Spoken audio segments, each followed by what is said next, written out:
Anyway, hello, friends of mine, and welcome to Dream Daddy, a dad dating simulator. Which, eloquently put, is dads. Let me edit my screen real quick. Oh, come on. Edit!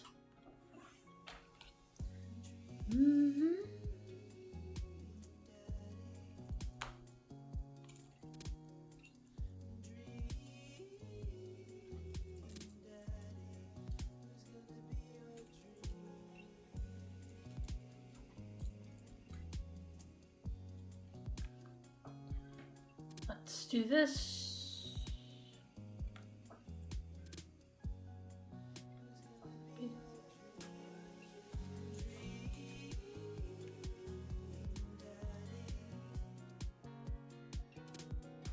There were two versions of it. For some reason, on Twitch. I don't know. Categories, man.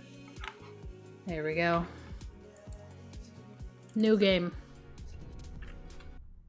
If you don't have anything nice to say, don't say it at all. Sleeping. Dad. Dad, wake up. Wake up, pretend to be dead. 5 more minutes.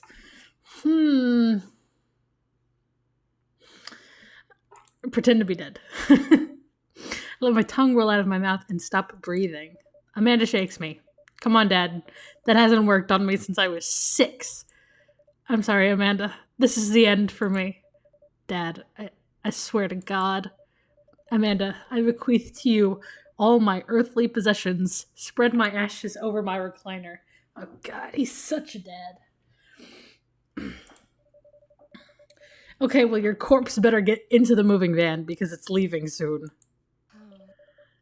Oh, she's so cute.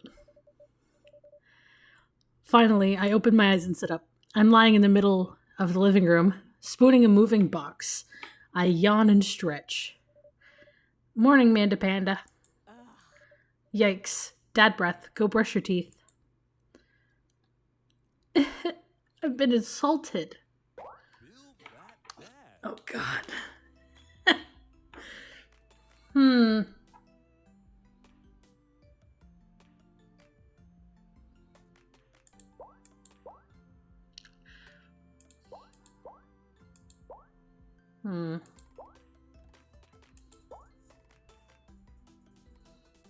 Athletic tank bod. Ah.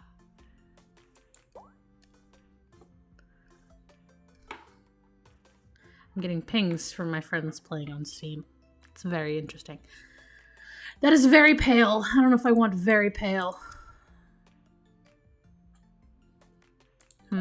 Heads. Heart. Oval. Round. Chin head. Triangle head. Square head. No, I like the roundness. It's contrary. Ooh, variety of hairstyles. I've got to try. It's Goku. Is that Goku? Is that right? Give me a second.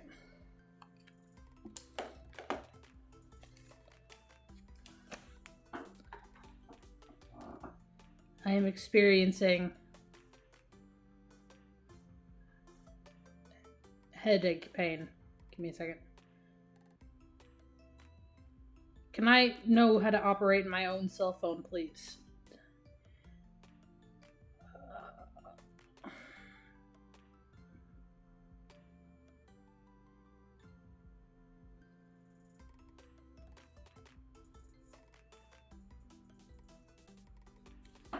Okay. Bald. Oh, it's the creators, because it's created by the Game Grumps. So they got their hairstyles. Bun. Caesar. Crop. Curls with a Z. Balding? No. Flat top? No. Pompadour! Ponytail. Quiff. Shoulder length. Side part. Slick. Swoopy. Space Warrior. I think it's Goku. Swoopy. Which one do I like the best? I kind of like the bun. Do light brown bun.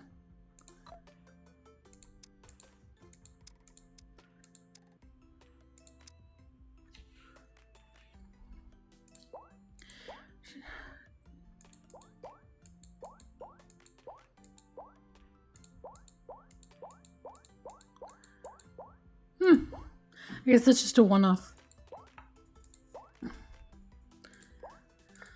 Round brows, eyes.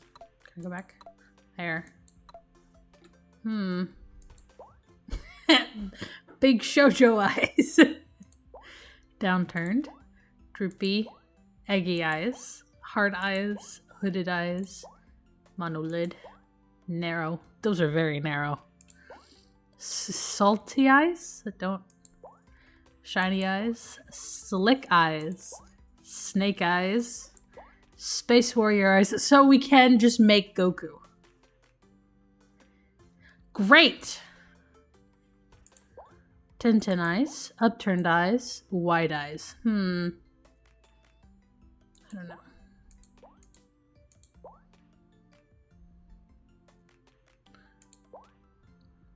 Let's go with that one. What do we want? Green?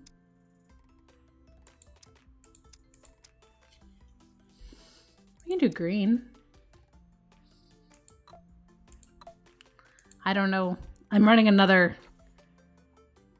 Pokemon game over my YouTube, but I don't know what Saris has eye color-wise for the Pokemon model. But button nose, Greek nose, hawk nose, Mirren nose, Roman nose, rumpled nose, snub nose, wide nose. I did kind of base what he looks like around the button nose, so I think I'm just gonna keep it. Cheese mouth, Cupid's mouth, full mouth, gap tooth, hamburger, kitty mouth, liver. I don't understand that one. Pouty mouth, salty mouth, slim, smirk, tongue out. We'll just go with this one. Why not? We did brows already.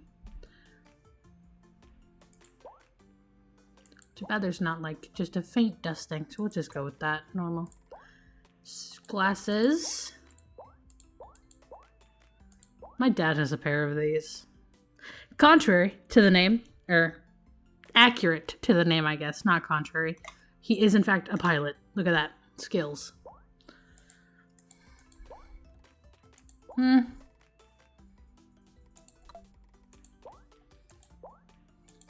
Give him cool piercings. Yes.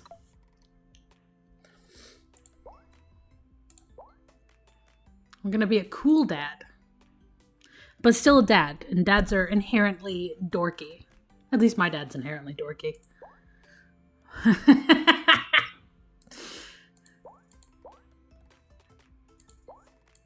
Flower, Maple Bay. Is that where we're moving, or is that where we're moving from? Sagan is number 1. Plain suit. Kitten suit. Oh my god. Navy suit. Party suit. Tommy Bananas suit. I do kind of like that one. Oh god, I have to name him? What do I want to name him? What does he look like? His daughter's name's Amanda. Let's maybe start with the last name. Amanda what?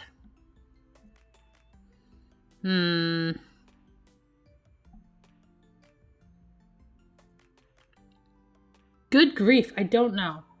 Should we do a name generator? Let's do a name generator. We name him David. David McFarland. I got the McFarland off a name generator, but I actually know somebody with the name. I don't know what his first name is.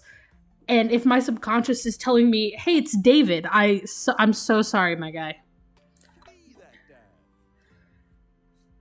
So here we go.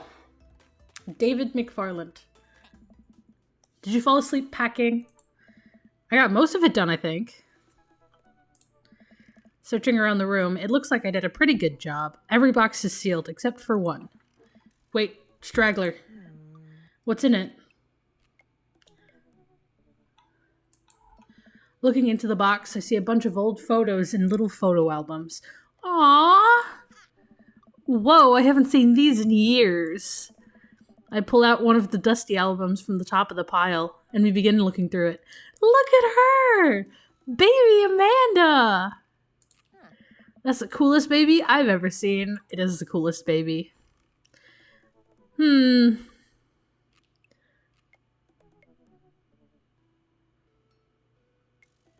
this is a dad dating sim, the only way I could get your father and I could get you to stop crying was to put sunglasses on you. But whenever we tried to take them off, you'd start crying again. You spent the first 2 years of your life with sunglasses on. Hey, don't fight. Right? Don't gotta fight. Nice. Halloween when you were maybe 4? Oh my god, that dragon costume. You couldn't decide between being a princess or a dragon, so you went with both. Princess Dragon. Why do I remember crying in that dragon costume? You saw yourself in the mirror and realized you were afraid of dragons. Seeing yourself inside the dragon's mouth was a realization of your greatest fear, I think. Right. Yep, definitely repressed that memory. I would also repress memories like that. Don't feel bad, Amanda.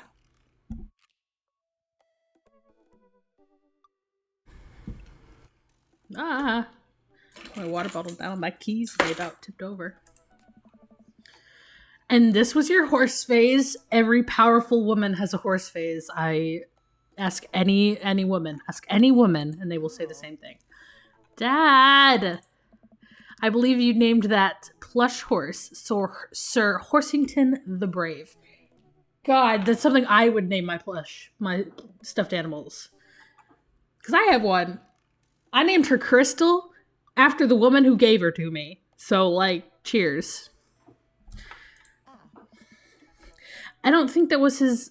Amanda lunges for the photo, but I quickly snatch it away and hold it above her head with my superior dad arms. Nice try. But this is an important blackmail for later down the road. Go ahead and try me. I've seen pictures of you in your ska band. Ouch, kid. This Communist Manifesto had a chance back in the day. Oh, I love that. I look into the distance and reminisce about the rad horn section. That rad horn section. Horn like a orchestra horn? Or is this guy out here with one of those dragon calling horns, like a goat horn? Hey, it's Emma P. No, Dad, that's Emma R. I didn't meet Emma P until high school. Oh. Honey, I promise you wholeheartedly that I will never stop mixing those two up. Dad, Emma R is my best friend, been my best friend since I was 7. Give it a little bit of effort. Oh right, Emma P was the one who fired a flaming tennis ball at the police station. We're going with that one, because that is so over the top. Lighter fluid, tennis ball, tennis racket, right? Dad, that was you. Hey! I'm cooler than I thought I was! Oh right, I was a wild child. What am I doing in my youth? I know a kid Very well, in fact. Our parents were friends who set his butt on fire with a firework. Way to go, my guy. I was 6 when you did that. You are a bad influence. How did you ever get your hands on a child? Okay, Amanda, I wasn't aiming for the police station. It just happened that there was a police station in the vicinity of where I wanted to hit a flaming tennis ball. Yeah, I remember you explaining that to the police. They didn't believe me either. Anyway, I gotta show this to Emma R. Emma R later. She'll get a kick out of it. The first photography award you ever won. Yeah, and it got us a $20 gift card to McFridays. And then you got food poisoning from the cheesy tostada blast. So many Z's in that. I think you mean food poisoning, with a Z. Dad, God, I feel like I see my dad on Saturday. Oh, my dad is like this too. Dads are weird. I love dads. I love my dad, but still. And I love David. Still can't drive past McFridays without gagging. Yep. Still proud of you, though. Amanda reaches deep down into the box and pulls out one last photo. Neither of us say a word. We stare at the photo for a long moment. Oh no. I finally decide to break the silence. This is upsetting. This is the day we adopted you. Kind of a funny story. The day we brought you home, we got into a car accident. It wasn't anything big, just a little fender bender in the parking lot. But of course, I was freaking out, and the little old lady who crashed into us was freaking out, and I didn't know what to do. But your father, oh man. He holds my hand and looks me directly in the eyes, the calmest I've ever seen him, and says, "It's okay. It's all gonna be okay." He was right, I stare at the picture for longer, maybe too long. I miss him. I can't even imagine what it must be like for Amanda. Why? I just started. I am 8 minutes in. Why am I misty-eyed already? I cannot. I am a sensitive bastard. She pats me on the back. You don't have to comfort your dad. It should be the other way around. I just say, I love her pins and her shirt. Especially the egg pin. Would somebody like to explain the Game Grumps connection to eggs? Because there's also a shirt with eggs on it. Come on, Pops. We gotta finish packing. The moving van won't wait forever. I have just seen clips of the Game Grumps. They're not, people I actually know anything about, unfortunately. Amanda and I pile into the car and take one last look at the old house. So many memories here. Hard to believe your father and I bought this place almost 20 years ago. Hey, remember when I shattered the front window playing catch? You always had very strong arms. Hey, remember when I shattered the other front window pretending to be a robot who breaks windows? You were a very imaginative child. Hey, remember when I broke the back window playing? We get it, Amanda. You break stuff. There'll be plenty more stuff for me to break in the new place. Memories to make and stuff to break. You ready? We sit in silence for a moment. I watched my daughter grow up in this house. It will forever hold a place in my heart, but it stings a little bit to leave it behind. I'm ready. The moving van begins to pull away, and I get our car into position to follow it. I watch our old house, disappear in the rearview mirror. So what? So sell me on our cool new pad. I clear my throat and do my best cheesy announcer voice. Not doing this. I can't do a cheesy announcer voice. Nestled in the beautiful scenic downtown. I said I wasn't gonna do it, and I immediately put my arm up on the table to do it. Nestled in the beautiful scenic downtown Maple Bay, our new house features washer and dryer hookups. Honey, have you ever had dirty clothes? For most of my life, yes. Well, worry about that no longer, as our new place features machines that will not only clean your clothes, but dry them directly thereafter. An upper-class luxury, I fear. The concept of clean clothes is no longer in the hands of the fat cats upstairs, sweetheart. Sweetie. Anyway, it's also smaller than our last house. Cozier, one might argue. Good spin. I think it's great. Won't we be closer to a lot of cool stuff that we can walk to?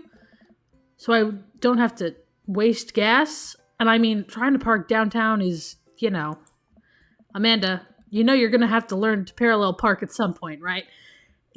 No, she doesn't. I don't know how to parallel park.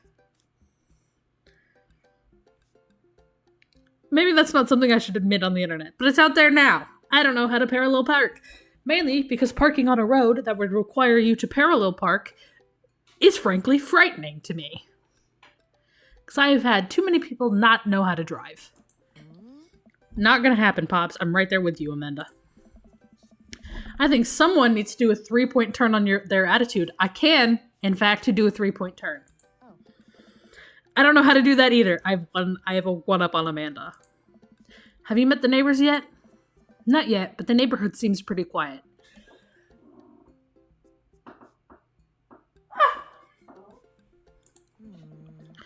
So you won't have to chase any rowdy teens off your lawn? You are the very teen you mock when you say that, honey. I'm in my last year of high school. I'm practically dust. Oh. Yeah, you're a real... Don't you dare. Senior... Dad, I know where this is going. Citizen. I did not know where that was going. I'm just gonna ignore that. But I won't forget it. So what's item number 1 on the new house agenda? Well, first we'll need to forge a path through the solid wall of boxes that's blocking the living room. I still have to install the washer-dryer. We need to go grocery shopping. Pops, cool your jets. You have to promise that we're going to take a break and explore the neighborhood. Okay? Okay, you're right. We'll get some work done and then check the area out. Ooh, it's cute! We pull up to the new house and step outside. The lawn is freshly mown, and the for sale sign is still in the yard. Hiya! And with a swift kick from Amanda, the for sale sign is no more. Nice form, Sweepy. I got a problem with authority! I am so proud. Man, all that karate chopping tuckered me out. I could really go for a sandwich. An ice cream sandwich? Sweetie, it's 10 a.m. I need coffee ASAP. I gotta get my hands on a nice cup of the old bean juice or I'm gonna be useless all day. I think we passed a coffee shop on the way here. Maybe we could check that out? Let's do it. We walk down the street to the Coffee Spoon, a cute little place on the corner.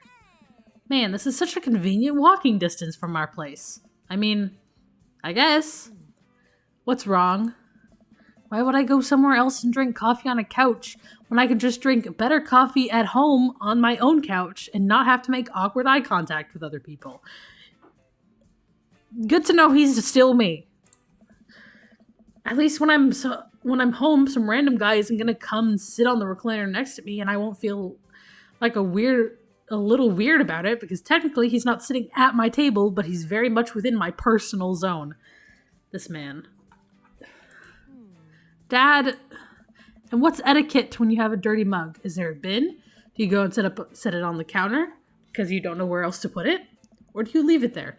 Feel your face flush hot with shame as you consider the possibility that there is in fact a bin somewhere just out of sight and now you're the jerk who left their mug. Dad, are you just afraid to meet new people? Yes, Amanda! We walk inside.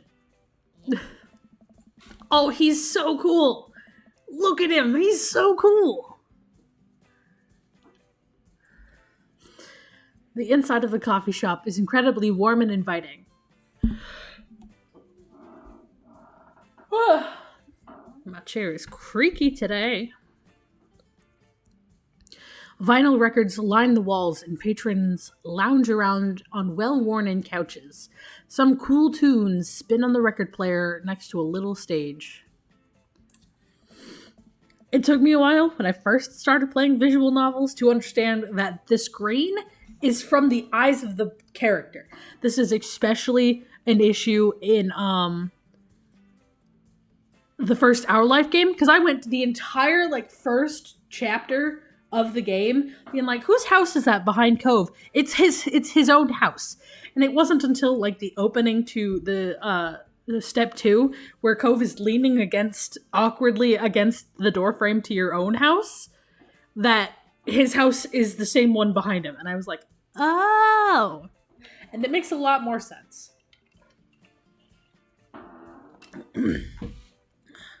I wish I knew what they were having for lunch. Welcome to the Coffee Spoon, guys. How's it going? His name is Matt with a singular T. What's with the name? Oh, it's kind of dumb. It gets mentioned in this poem I like, and I thought it was a good idea at the time. And I suppose now it's still a good idea because, the business is still running. But people ask me that question all the time, and I give them the same answer every time, and now I'm standing here rambling. And I'm sure we're all getting more and more uncomfortable the more I keep talking. But man, we're in it now and I can't stop. Oh God.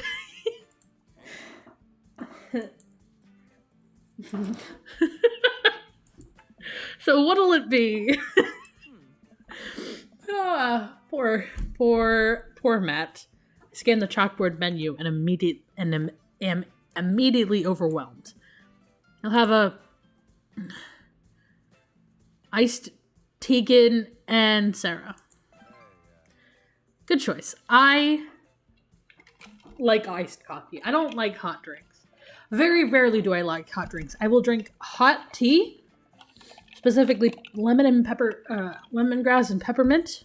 Differently, obviously. I don't know how they taste together. And I will have hot cider in the winter. But it never gets cold enough anymore. I don't get it. Oh, it's a pun. Tegan and Sarah is this really awesome Canadian indie band. Ooh, formed in 1995. I love indie bands. They were nominated for a Grammy in 2013 and are known for being masters of not only pop hits, but meaningful lyricism. I'm doing the thing again. I like that. But coming right up. And for you, I'll have a macchiato Del Marco, please. Coming right up. Do you want that in small, medium, or Biggie Smalls? Medium. What is Biggie? Wait, is Biggie Smalls big or small? I should change that, shouldn't I? It's probably big, considering the other ones. Matt sets to making our drinks, and Amanda and I take a seat on one of the couches. What's his deal? Let the man make his puns. There are cooler bands than you listen to anyway. Hey. Ska was cool once. This couch is actually pretty comfy. Maybe not comfier than our couch, but it's alright. Good lumbar support. You sink right into it. Okay, it's comfier than our couch. They always are. Amanda nudges me. This place is right next to our house, and that guy seems not only cool, but also just as uncomfortable with talking to other people as you are.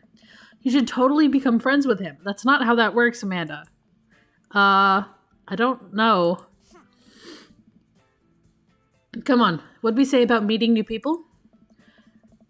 I can't meet new people if I always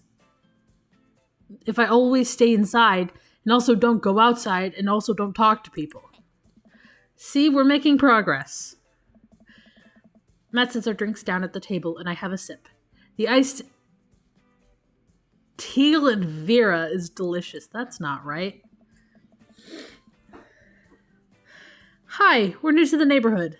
I'm Amanda, and this is my dad, David. Oh, right on. Pleased to meet you both.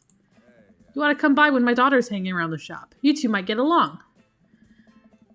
Yeah, I'm sure we'll maybe come in from time to time. Amanda kicks my leg from under the table. I'm sure we'll be in here a lot. You know what? Let me get you guys' opinion on something.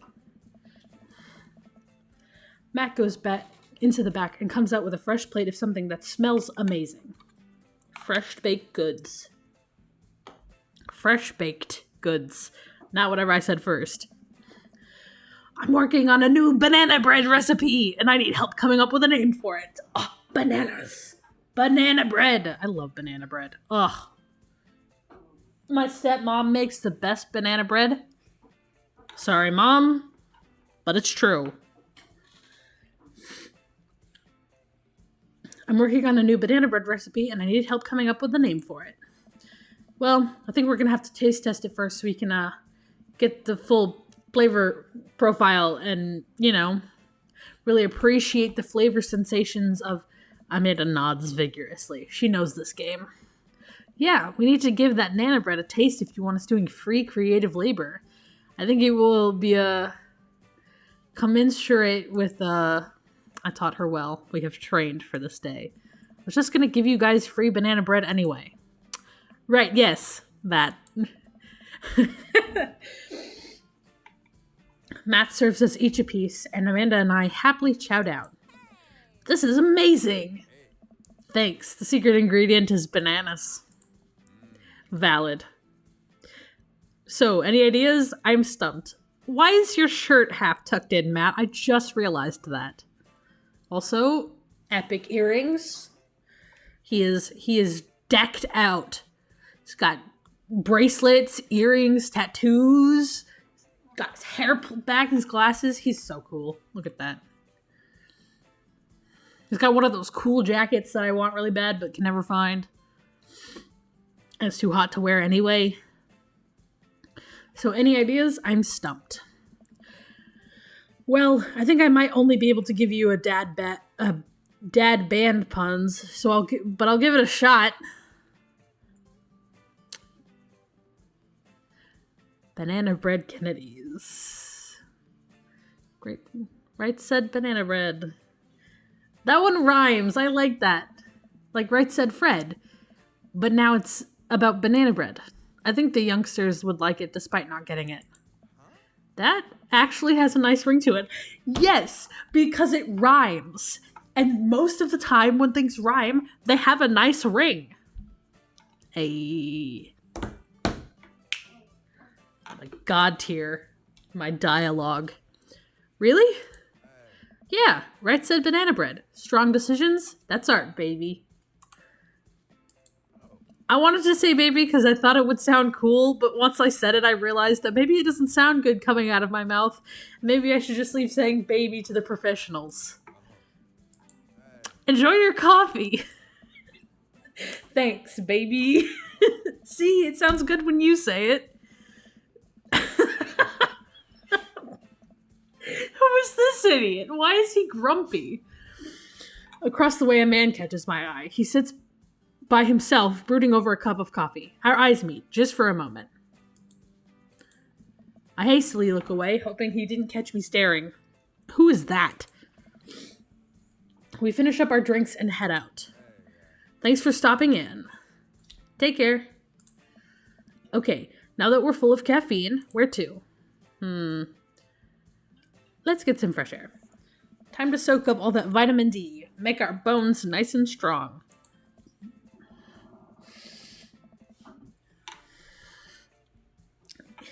Yeah. Hang on.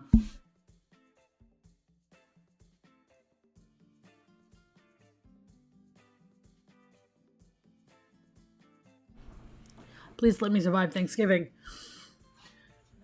Yeah, our skeletons are going to get so strong they're going to hop right out of our bodies and crush cars with their bony fingers.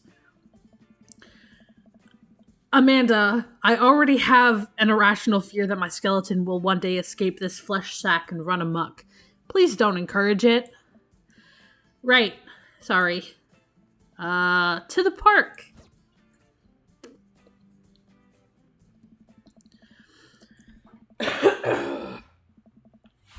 I'm going to die. If I get sick during finals, I might as well just end it all.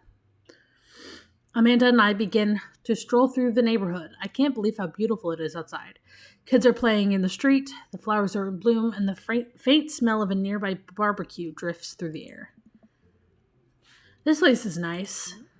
Too nice. I don't trust it. Good eye, honey. You can never be too careful. See that baby in the stroller over there? Government operative. We're on to you, baby. We walk for a while and eventually end up at a small park. Toddlers chase each other through the playground and dogs of all shapes and sizes romp through the grass. It's pretty crowded, but Amanda spots a nice empty bench. We start to make our way over to it when... Heads up! Ow! You were given a warning, David. A frisbee suddenly hits me in the face. Woof! A corgi with a neat plaid handkerchief tied around its neck bounds up to me, wagging his tail. Look at the cutie pie. Hello. Arf, arf. He runs around in a circle and nudges my leg with his nose. Oh God, this is the cutest dog. Can I pet the dog? But where do I pet the dog? We need to give him those head rubs. He seems to love a good head rub. All smiles here. You definitely could have caught that. A guy in a Hawaiian shirt jogs over to us and takes the frisbee from me. You know, frisbees are traditionally caught with your hands, not your face. Well, traditionally, you're not supposed to aim for people's heads. But I'm fine, thanks. Ha, I'm just messing with you. I'm Brian, by the way. This man is a lumberjack. He's even ginger! Is that the stereotype? I don't know. What's the stereotype? Brown hair? Ginger hair? Who knows? I'm David, and this is my daughter Amanda. I look over at Amanda, only to find her sitting on the ground rubbing the dog's tummy. Hi. Your dog is cool. She's got her priorities in check. Ah, old Maxwell sure loves the attention. It's great to see another father and daughter out here on such a sunny day. Where's yours? Brian gestured over to a grassy knoll where the young girl sits on a checkered blanket. She's reading a book bigger than her head. She puts it down and heads over to us.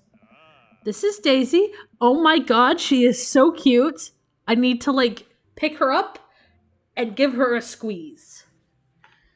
She's reading The Brothers Karamazov.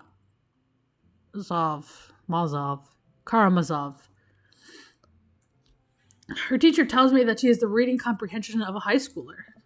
How old is she? 10! She's a precocious little youngster. I love her so much. Is Daisy just tall or is Amanda just short? Whoa. My natural dad instincts kick in. I must brag about my child's accomplishments. Oh no, it's happening.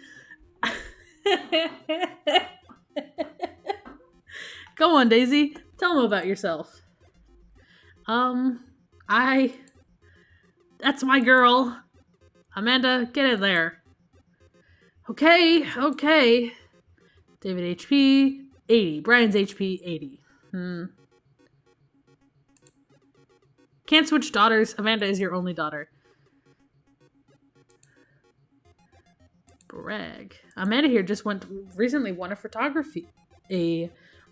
a local photography award. Oh, the Pokemon font. Wow, congratulations. Brian loses 10 HP. Daisy actually just won a statewide poetry contest. Am I supposed to lose this?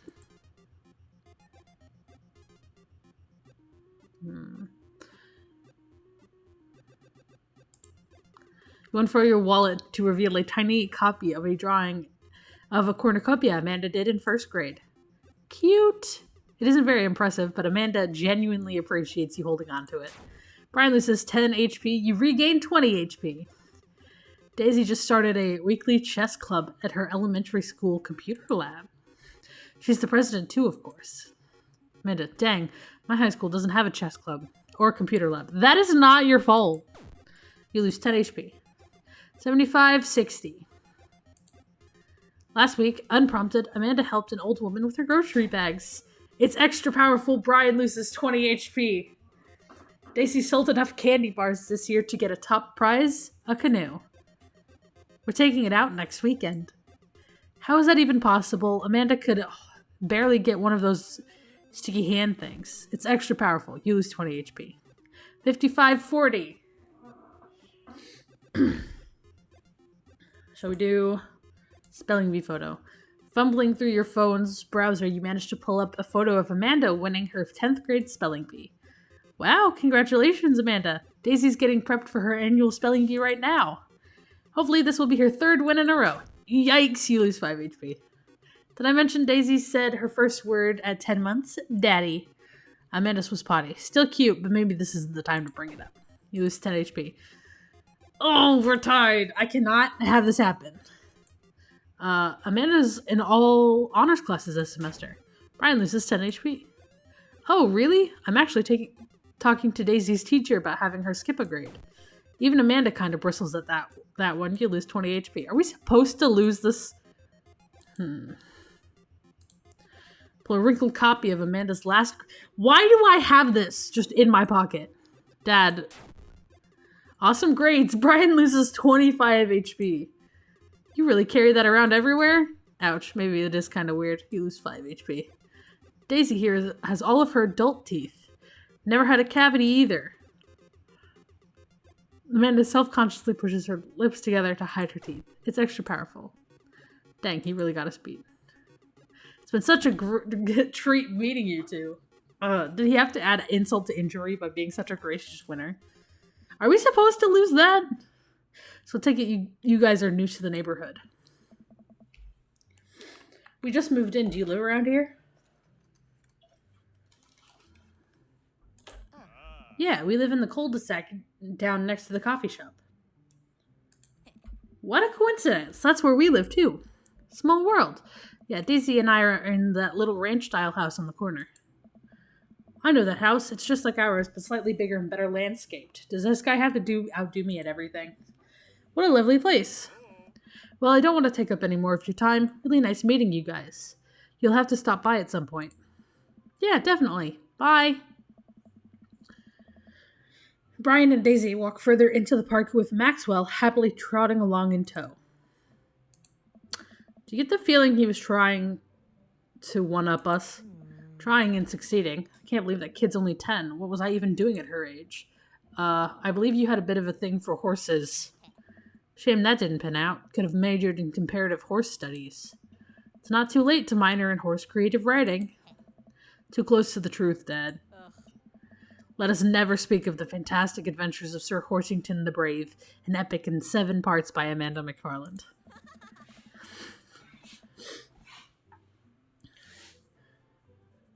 We laugh off the horse epic and walk around the park a bit more, enjoying the day.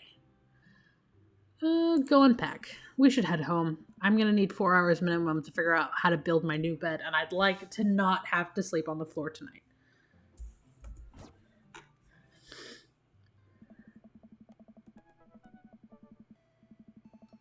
Oh, give me a second. I am dying! I got allergies. And a headache.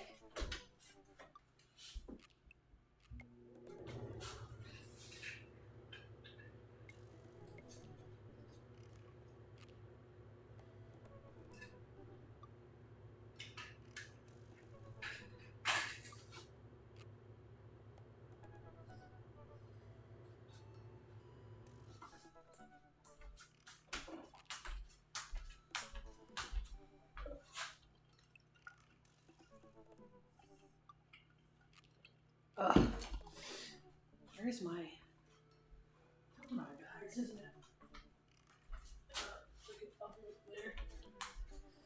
Okay.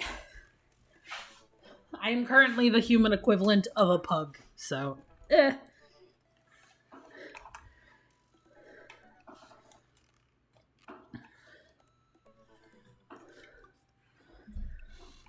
I get to work unpacking various boxes around the living room. A couple of hours pass, and I get some good work done. The washer-dryer unit is both washing and drying, and we can actually walk through the living room without tripping on boxes. Over boxes. First visitor already. I walk over to the door and open it. Hello. A handsome, clean-cut man. This man is a cult leader.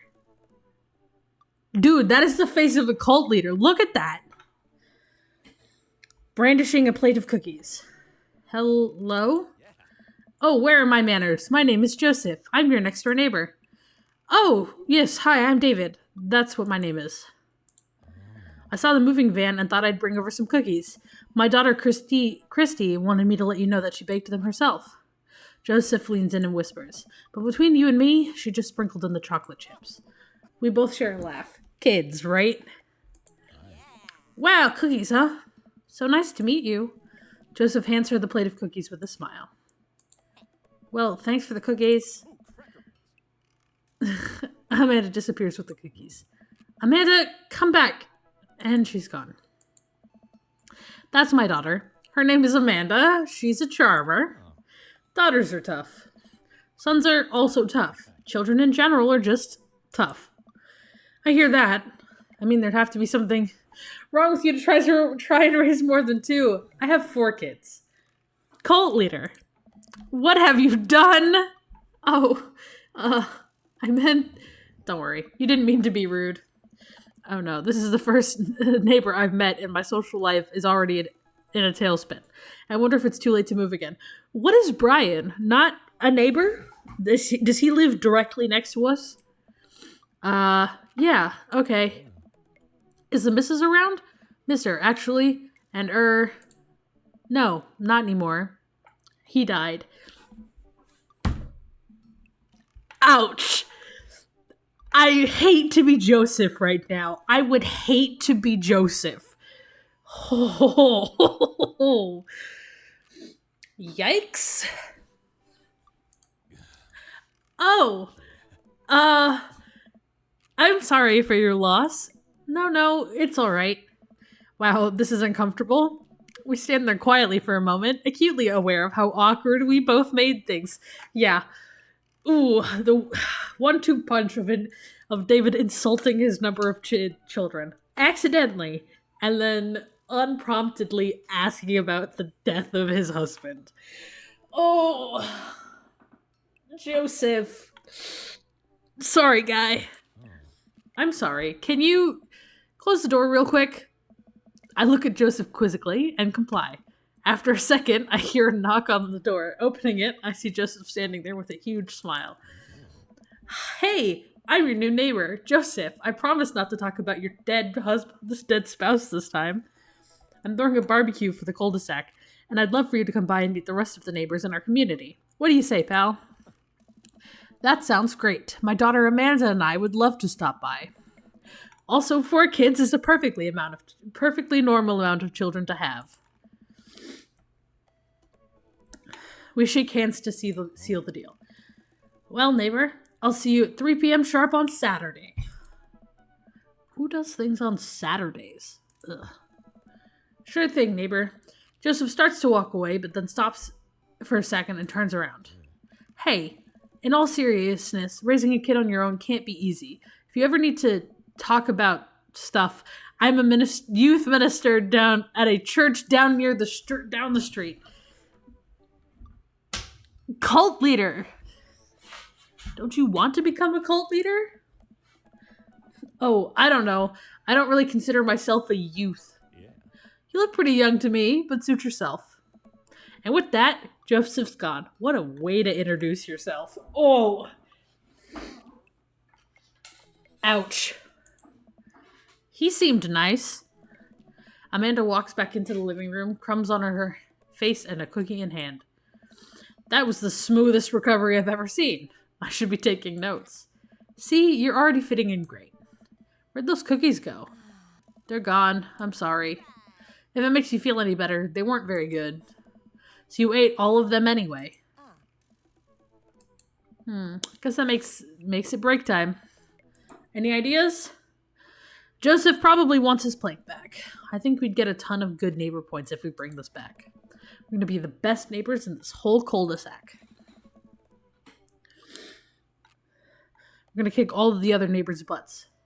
Funnily enough, I grew up in a cul-de-sac. I had, if I'm imagining the layout correctly, I had Brian and Daisy's house on the corner. With kindness. Amanda and I step outside. Shoot, I'm actually not sure which house his is. I'd hazard to guess it's the big one with all the well-groomed blonde children sitting in the yard. Good eye, kid. And remember, we need to make a positive first impression here. Keep it light. We walk up to the kids and wave. Oh! Yikes. It's the twins from The Shining. And whoever this kid is. Why are they dressed the same? Oh, I like this kid a little bit better than these two Shining twins. Hey guys, is your dad around? They'll just stare at us blankly. We just wanted to return this nice plate and thank you for the cookies. Geez, these definitely are Joseph's kids. They all look exactly like him. Christy. They were really good. Christian and Christy. I guess that's better than the Chris and Chris I knew who grew up across the street, who were across the street from me. That's a different place. That's not the cul-de-sac. I've lived in several places. This was one of the other ones.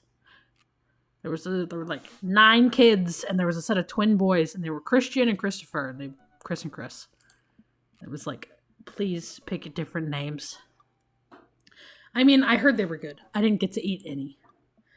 Chris, Christy, Christian. I chuckle nervously. Joseph, get creative with some names, please. Well, okay. We're just gonna set this plate down on the ground real gentle and then back away slowly. Right, Dad? Right. That's what we're gonna do. The kids' eyes bore into us as we scurry away. I can feel their gaze on my back even as we approach our house. Creepy children. I need to get my mind off those carbon copy kids. Yeah, and they all have the same name. They're all Chris. I need to rest my eyes. I think you've been awake for, what, 3 hours? That's 3 hours too many. As we're walking home, I hear heavy footsteps come up behind us. Where are you guys coming from? Across the street. Why are you on this road now? David! Bro! I turn around and I'm greeted by a familiar face. Look at the little baby! Craig? Bro. Oh god, we're broing out. Poor Amanda. Holy wow. I haven't seen Craig in forever. It's been too long, dude.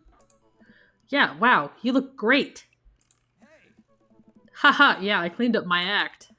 Cleaned up his act? Are you kidding me? He's ripped. Hot damn. Amanda, this is my friend Craig. We went to college together. We were roommates for a while. Look at his kid. His kid is so cute. We were roommates for a while too. Amanda, dude, you probably don't remember me, but you're so big now. Hello. And hello, cute baby. Aw, thank you. The last time I saw you, I think you were about her size. This is River. Say hi, River. He picks up her tiny wrists and waves it around. River gurgles happily. Oh. I love Daisy. I love River. She's so cute. She's so small. Are you babysitting? Nah, dude. River's my kid. Man, it has been a long time. Feels like one minute we're both rolling up to exams with bad hangovers, and the next we're both fathers. Where have you been, man? Yeah, that's not something I plan to do. Rolling up to exams with a bad hangover, I mean. I was working out in California and just relocated business back to Maple Bay. Okay, I thought Maple Bay was in California. Where are we? Why is it called Maple Bay if there's no bay? Is there a bay? What is the layout of this town? No kidding? No kidding. Amanda and I just moved to this side of town. How's Smashley doing? Oh. They're in the same town? What? Oh, man. I mean, Ashley. Ashley is her name. She actually still goes by Smashley. And we got divorced last year. Oh, dude. I'm so sorry. Way to go, David. David. You insult one man's children. And now you brought this up. It's old news. We take turns taking care of River and the twins. It's all copacetic. Twins? You have 3 kids? Ain't life something, bro. Right? Keg Stand Craig is a father of 3. Keg Stand Craig? Oh, haha, yeah, that was my old college nickname. He got it because he did a lot of keg stands. That's the thing where you do a handstand on a keg and then drink from the keg. Alright, right. He was very good at it. Ah, bro, I hate to be that guy, but I'm in the middle of my daily jog, and I really gotta keep my heart rate up. Brought River along, for resistance training. You daily jog? I jog yearly. Look at River! She's so cute in her little tiny socked feet. On January 1st, when I promised myself I'm gonna jog daily for the rest of the year, but give up after 30 minutes and walk home. Well, it's never too late to get back into it, dude. You should join me sometime. Haha, I don't know. Come on, it'd be fun. We could grab breakfast afterward, catch up. We could do a bro brunch like in the good old days. Alright, sure, sounds great. Great, let's get that going soon. I better get moving. See you guys. Craig gives a little wave, puts his earbuds back in, and jogs off. I can't believe Craig is ripped and has kids. I'm reeling. Why's that? Yeah, it's like me finding out the girl I went to elementary school with got married. Like, what? And I'm here, still working on my degree. That's fine. I'll be done soon.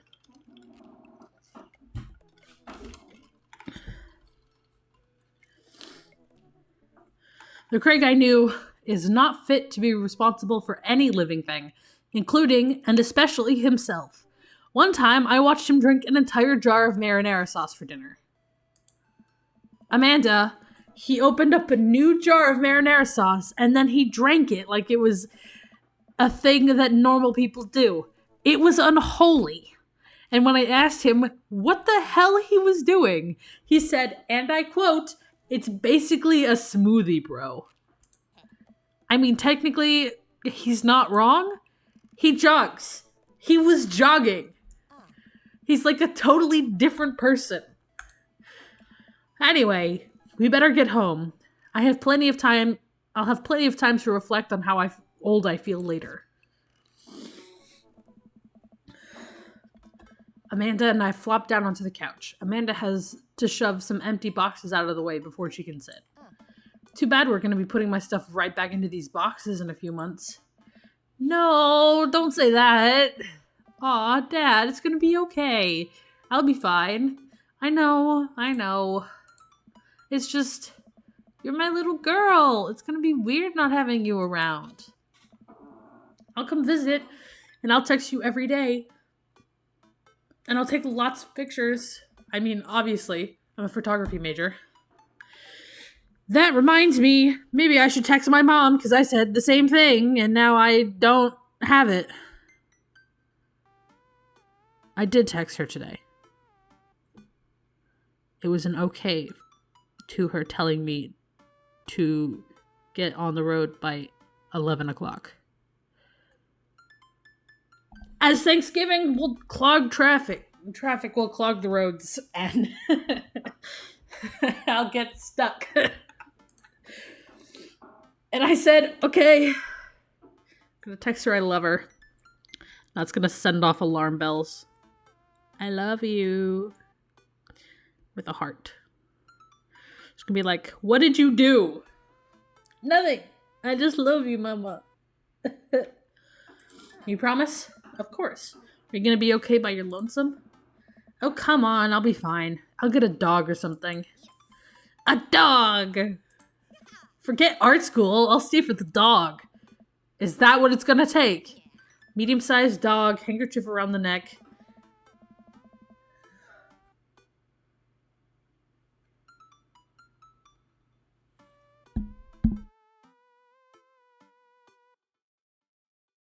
need to blow my nose. Be back.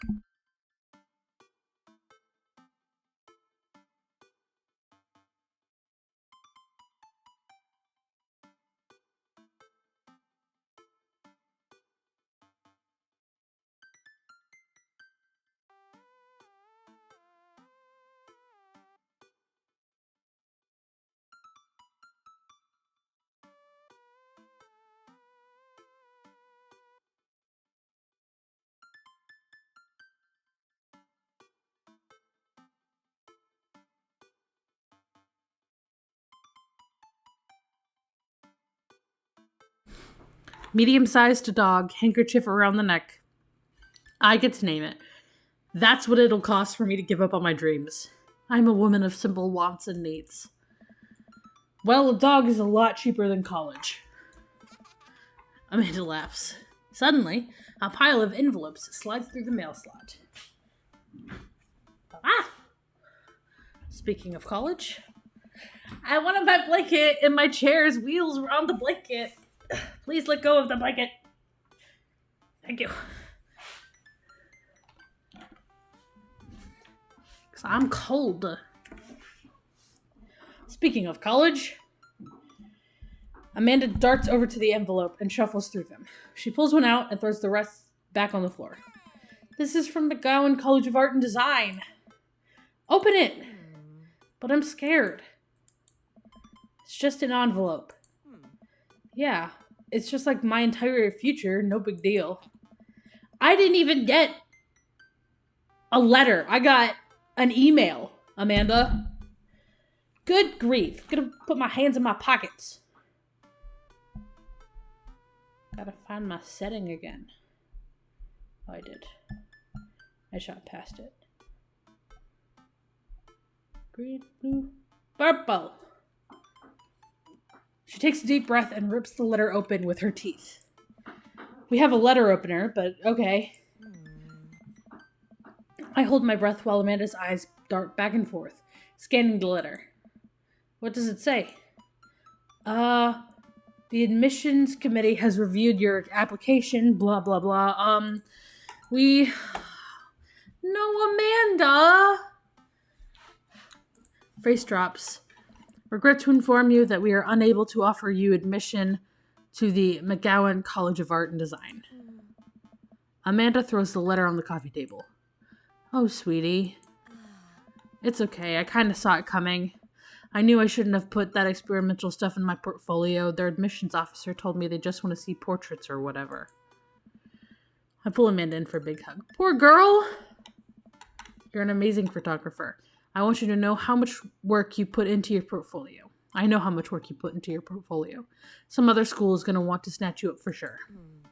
Yeah, I know. It's fine.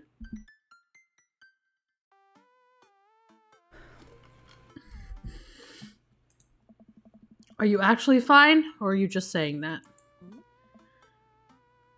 I'm fine, really.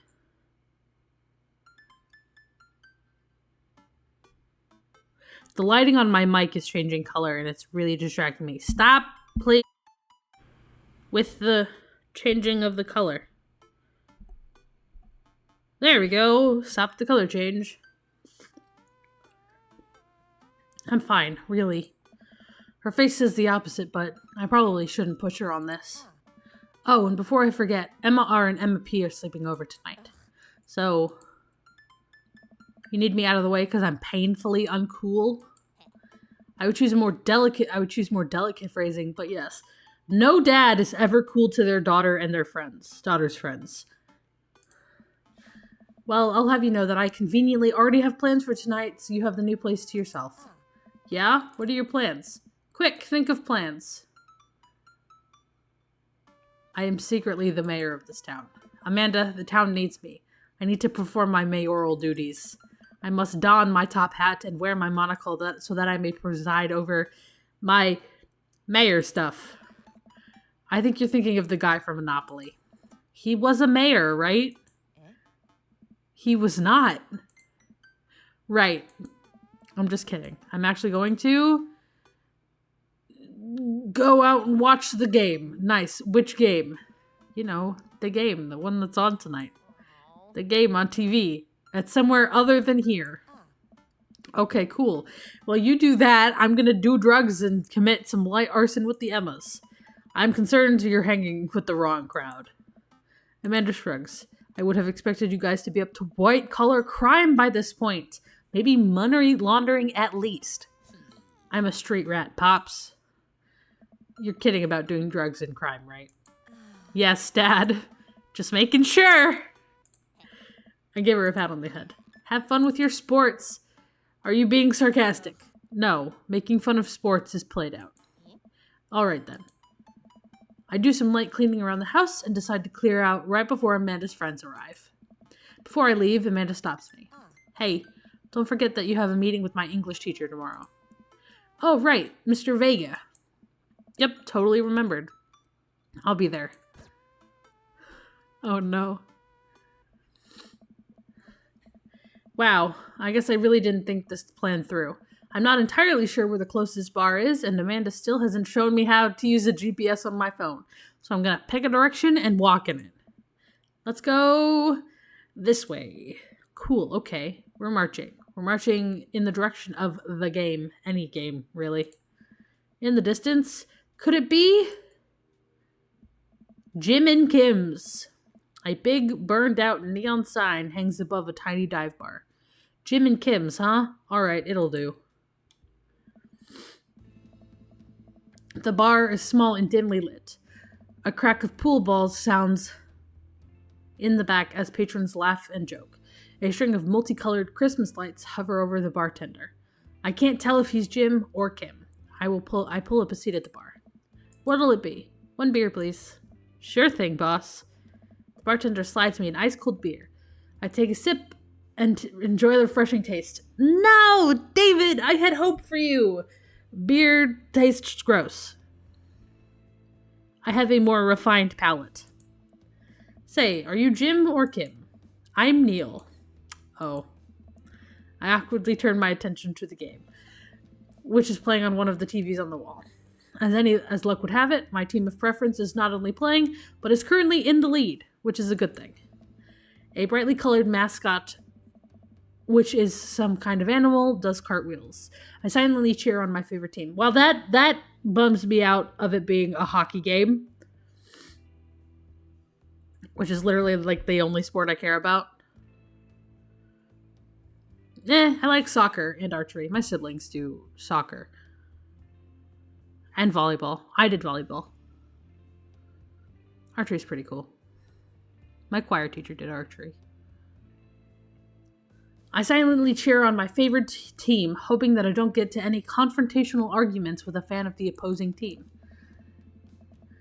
Several people in this bar are wearing the distinctive colors of the team I dislike, although I believe from their demeanor that, like me, their passion for their team is all in good fun.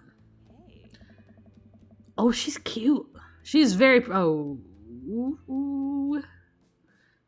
I can't really say anything. She's really pretty.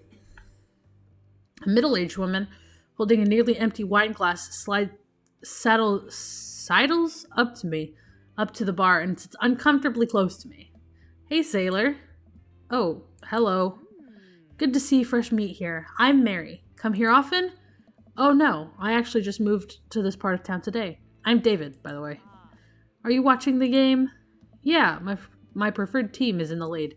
If they keep this up, they'll win the game with ease. Oh, I love that team. And I also love the game. I love someone who knows their way around balls. I'm getting the impression that she's a little drunk. Just a tad. Here we go. My mom texted me back. Let's see. Oh, she sent me a bunch of heart face emojis. I love my mom so much. Buy a gal a drink? Buy Mary a drink. I almost reluctantly signaled the bartender in order to Mary another glass of wine. Neil jokes back and forth with Mary. They are clearly friends, and this clearly isn't her first time doing this. She tips her glass at me. Suppose I gotta keep you company now, so what do you want to know? What's the latest gossip around here? You came to the right broad. I'm an observer. I watch people. I see everything, know everyone. Nothing gets past me. So what? Thought you were gonna...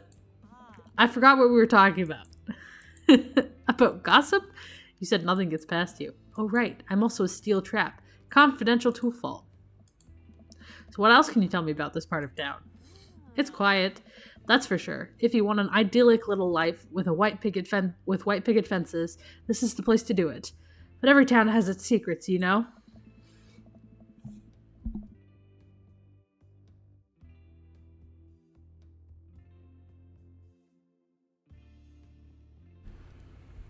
God, I hope it's just allergies. She takes a sip of her drink. It's a little too ominous for my taste. She leans closer. Would you like to learn some of my secrets? Oh boy. Maybe some other time. Suit yourself, sailor.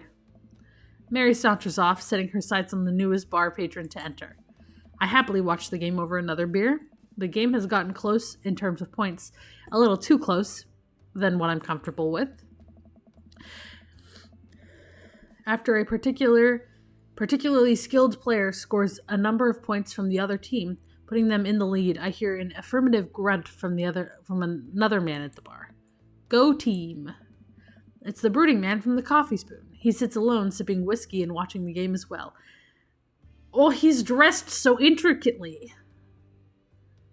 He's a biker man. Enjoying the game? I am now that we're winning. Oh, we must be rooting for different teams. In my opinion, my team is far superior. I have to disagree with that. Based upon our win-loss record, I'd say my team is superior. That's where you're wrong, since as it stands right now, my team is beating yours. The conversation ends there and we go back to silently rooting for our respective teams. The game is close, with both sides playing their hardest to win. But my team ends up prevailing. But in the end, my team prevails. Quiet cheers ripple through the bar. I raise a respectful glass at the man drinking whiskey. He raises his in response. An unspoken truce is formed between us based on our mutual love for the game. He motions to the bartender, who pours 2 glasses of whiskey. The man slides one over to me. The name's Robert. Thanks. I'm David. You must be new here. Mary already hit on you? Yeah. Robert chuckles. She's a peach. Well, you picked the best bar in town. As slimy as it is, you'll never find a better spot than Jim and Kim's. Is there actually a Jim or Kim that runs this place? No, that'd be Neil. Neil waves from across the bar. Good guy, Neil. Not enough Neils in this world. Okay. You a whiskey fella or a beer fella? Beer, but I'll drink most things. You like shots? I like shots. Thank you. Robert nods to Neil, who serves up 2 shots of whiskey. He hands one to me. Here's to your health. We take the shots. The whiskey burns going down, but I try my hardest to look tough. Wait, I think this is what making friends is. I need to put, like, a sticky over my mouse. Or over my freaking... Do I have anything I can put my mic on? Yes! So I stop bumping the colored bar with my hand. Oh, now it's off.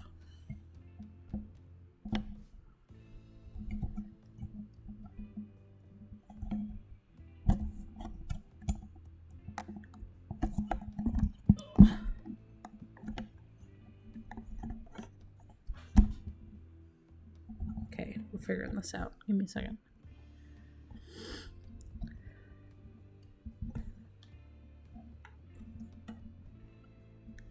Ugh.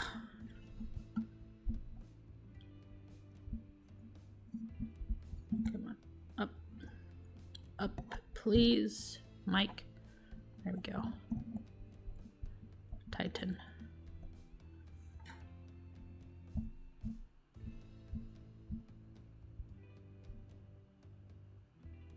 There we go. I think that's right. That is not right. That's right. Okay, David. This guy's out of my friend league, but I think if I play my cards right, we'll be pals in no time. Compliment his cool leather jacket. I like your jacket. Thanks. Been in my family a long time. Passed from firstborn to firstborn. Cursed, some would say. Man, this guy's mysterious. Way cooler than I am. At least. Robert signals the bartender for another round. What are you doing here tonight? My daughter kicked me out of the house. Not like forever. She was having a sleepover with her friends. Family type, huh? Single dad. He gets up. Be right back. Gotta powder my nose. Ooh. Never seen Robert this talkative. He must like you. Ooh, I triggered something in him, didn't I? We're gonna be friends.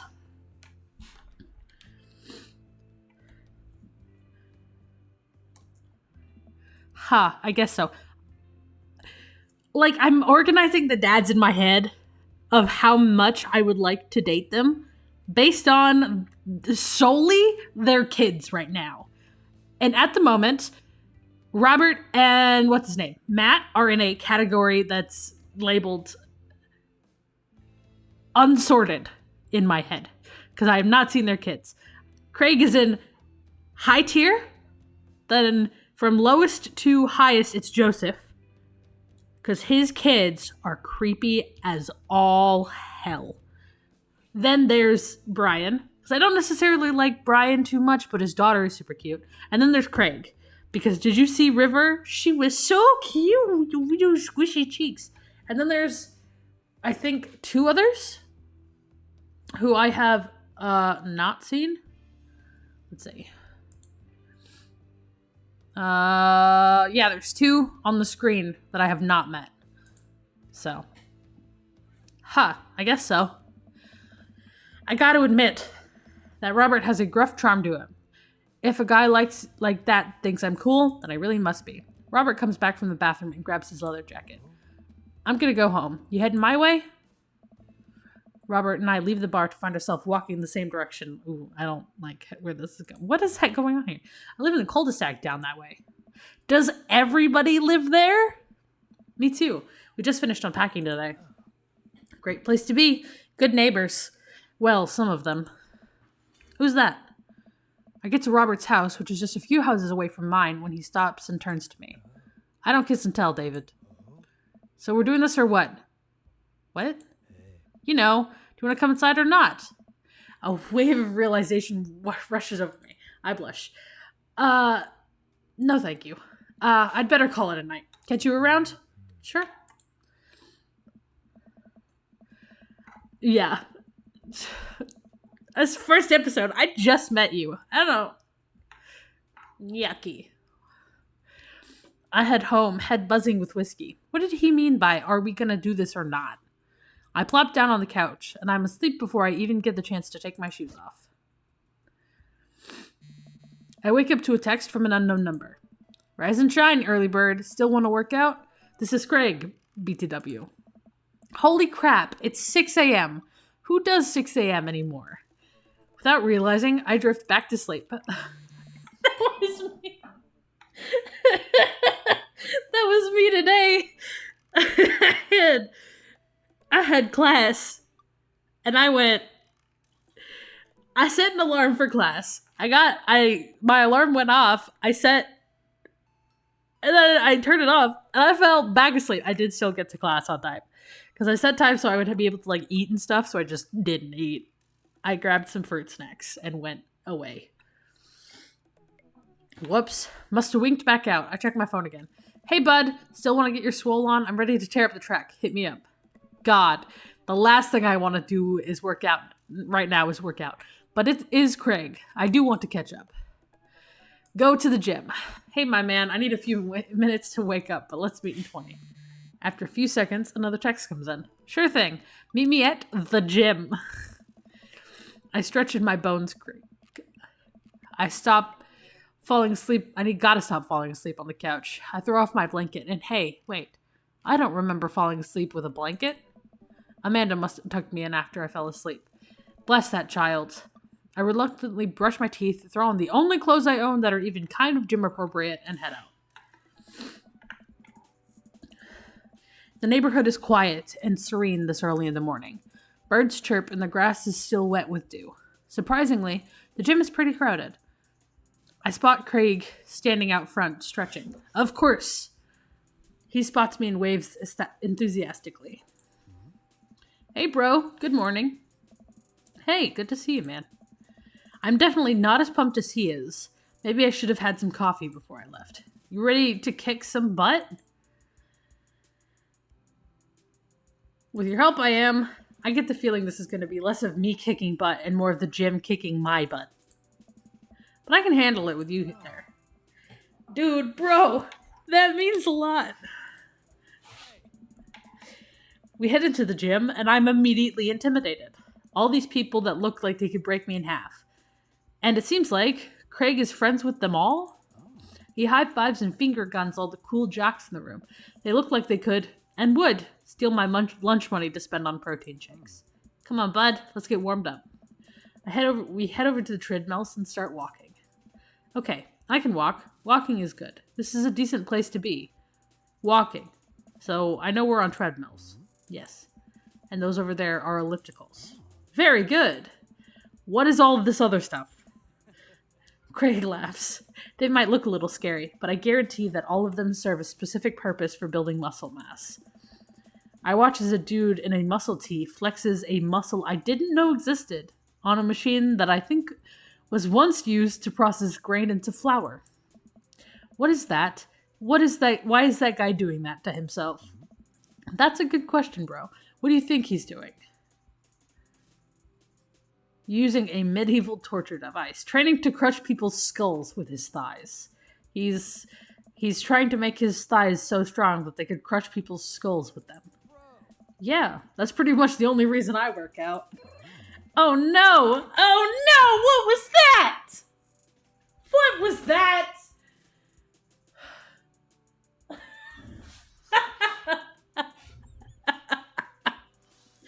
Oh no!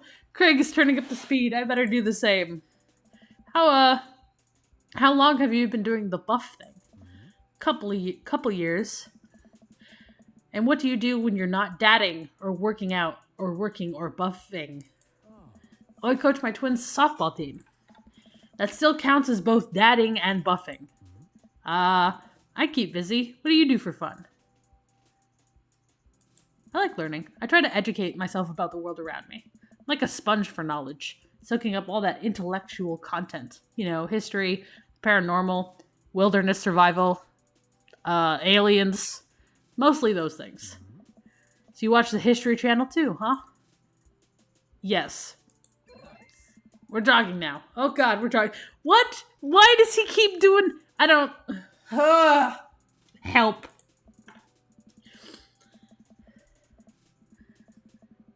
I look over to Craig, who hasn't even broken a sweat. How is he doing this so effortlessly? I am dying. I can feel my life force draining through every orifice of my body. Hey, remember when my fish died in college? Huff. No, I don't like this story. Oh my god, is he really bumping up the speed again? I guess I better do it. Don't do it, David. You're gonna die. Oh, this is fast. This is very fast. We were at that party, and you vowed to make me feel better. You tell me to create a distraction, so of course I do a sick keg stand and get everyone cheering. And then I try to steal a fish from the fish tank at the party with my bare hands like an idiot. And then you drop the fish, and it's flopping around, and you panic. So you run up to me, post-keg stand, with a dying, dirty fish in your hand that you scooped off the ground, and you're yelling at me that we have to leave. So we're running out of the fast party with a fish and try to give it mouth-to-mouth resuscitation. When we get him home and get him in the bowl of water, but the prognosis was grim. And the next day, he's alive and well. They never did catch the great fish thieves of Grand Ridge U. And they never will. Oh. Oh no! David, I told you were gonna die! I shoot off the end of the treadmill and crash into the wall. Jesus, that hurts. Dude, bro, are you okay? Craig offers me a hand and looks me over for injuries. I'm fantastic. I managed to stand up and rub my back. Doesn't hurt now, but I'm sure it will later. Don't have to push yourself like that. Always know your limits. Well, I think I might call our gym adventure here. You sure? Yeah. Alright, well, here. I brought you this. Craig hands me a shaker bottle full of thick green liquid. I stare at it with what must be apparent distaste. It's a protein shake, bro.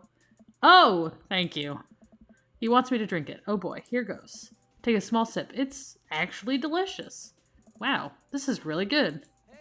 And good for you. It's my special recipe. I'm pretty proud of it. Let me know if you ever want to work out again. Maybe we can try running around the neighborhood. If treadmills aren't your speed. No pun intended, bro. I beg to differ. Is my mic on? Yes. It came unplugged for a split second a little while ago, so I was checking. Good one. Well, I'm gonna go put some ice on this everything. I'll see you around.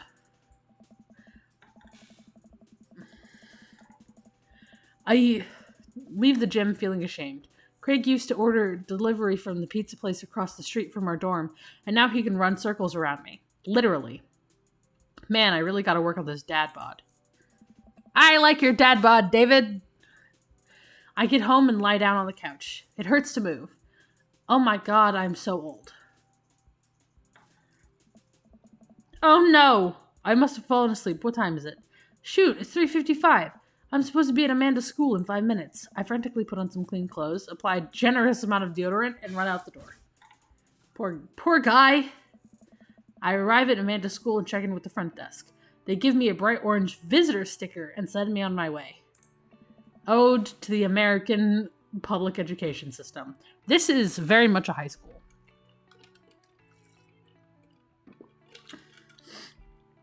From every movie ever, because I never went to an American public school.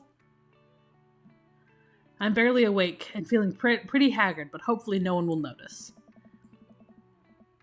I check my watch and am relieved to see that I am only 2 minutes late.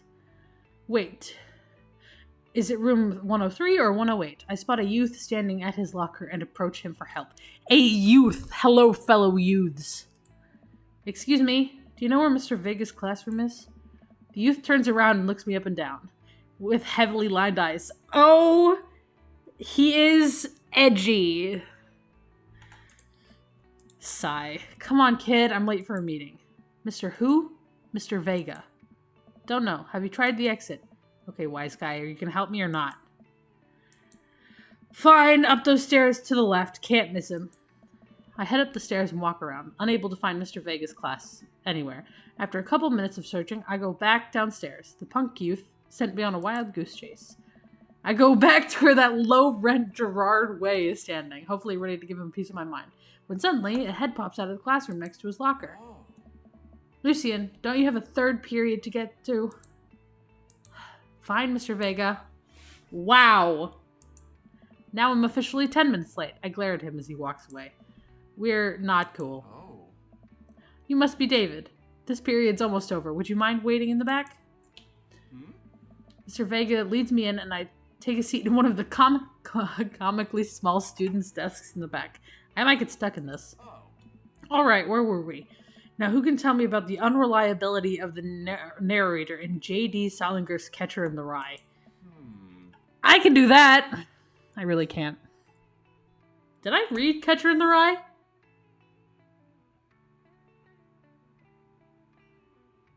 Maybe? I don't actually know. Yes, Colin. Colin stands up and does the thing where he blows into the crook of his elbow to make a fart noise. The whole class erupts into laughter. Oh, I feel so bad for him. All right, everybody. Very funny, Colin. Please sit down. Now, Holden Caulfield is an unreliable narrator. I did read it! He's the guy who sits on the subway with the bag full of fencing equipment. Right? Is that him? In the sense that the bell ends for the end of the period rings, all the students immediately get up and make a break for the door. Huh? Remember to do the reading and answer the response questions on page 194 in your textbook. Nobody's listening. Or not, I guess. Mr. Vega turns to me and sighs. Oh. Middle schoolers, right? Oh, I cannot... They're worse! They're middle schoolers. Oh, I feel so bad for teachers. Don't you teach high schoolers? Both. You know, budget cuts. Right. Ah. Oh. Thanks so much for coming in. No problem, Mr. Vega. Please, call me Hugo. He's one of the dads. Normally, I don't normally do these impromptu parent-teacher meetings, but I'm sure you know Amanda is a very bright student, and I'm concerned about her recent behavior. What's going on? Amanda has never been the most engaged student, but I know she cares. Recently, though, she's been falling behind. She's not completing assignments and has been doing rather poorly on tests. Normally, I'd chalk it up to senioritis, but this is strange. I thought Amanda always shared everything with me. It hasn't even crossed my mind that something might be wrong. I just wanted to ask, is everything okay at home? We just moved recently, but only to the other side of town, and Amanda was much more excited about it than I was. See if you can talk to her about it. I know she values you a great deal and would appreciate your guidance. If she keeps heading down this road, I know how important art school is to her, and I would hate to see her miss out on scholarship money that she clearly deserves. I'll make sure to talk to Amanda. Thanks for letting me know, Hugo. Hey. Anytime. On my way out, I stopped, thinking for a moment. Then I turned to Hugo. Hey, Hugo. Yes. Did I ever catch that rye? Oh. Yes!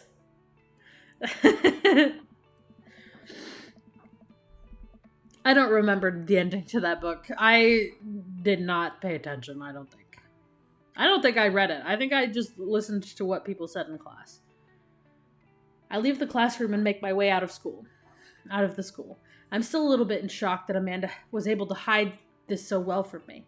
She's always been such a force of positivity in my life, especially after we lost her father. That's still very sad to me. Amanda must be done with classes for the day by now. I'm sure she would appreciate a ride home, and maybe I can talk to her about what's going on. I pull up to the carpool, and Amanda hops in the passenger seat. So, did you have fun gossiping about me? Mr. Vega and I actually just gossiped about our celebrity crushes. So you talked about Mario Batali the whole time. It was a very productive meeting. Can I see who that is? Do I know who that is? Maybe not. Mario Batali. What's he in? Oh, he's a chef. Oh, he went to Cordon Bleu. Cordon Bleu, cool. I'm pretty hungry. Can we grab some dinner? Sure thing.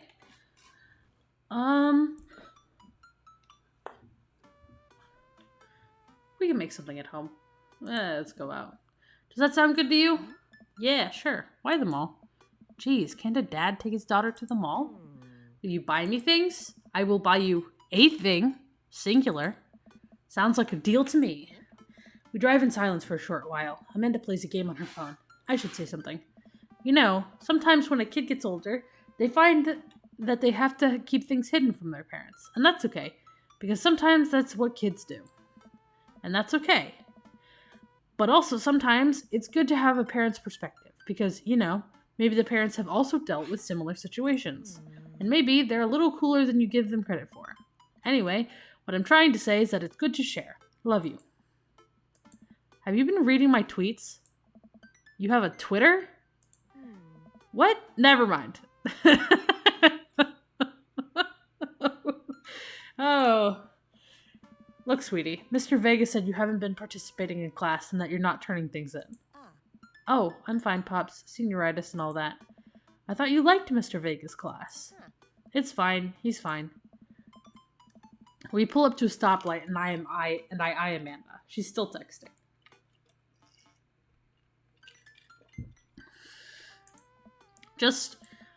I want you to know that you can talk to me about anything. Uh-huh. I can tell that whatever it is, she doesn't want me knowing about it. That's frustrating. I heard Emma R's going to that fancy art school in California. That's exciting. Yep. Are you bummed that you guys aren't going to the same school? Yep. Amanda keeps texting. She stifles a laugh. What's so funny? I don't think you'd get it. Okay. Who you texting? Noah. Who's Noah? My friend. Does he go to your school? Yep. Do you Like Noah? What? No! Dad! Ugh. I can't believe you would... Dad. I mean, jeez. Why would you... Ugh. Gross. Sorry, just asking. Dad, he's just my friend. Guys and girls can be friends. He's my friend. Okay. Jeez. This is going well. Well, good talk. Love you, kiddo. She leans forward and turns up the radio. I guess that conversation's over. To the mall, then. We arrive at the mall, a big indoor shopping center with a couple of different floors. It's kinda dead, but that doesn't stop a mall security guard from yelling at a group of loitering teens. Let's eat something disgusting for dinner. Hell yeah. Language, Missy. Heck yeah? Better.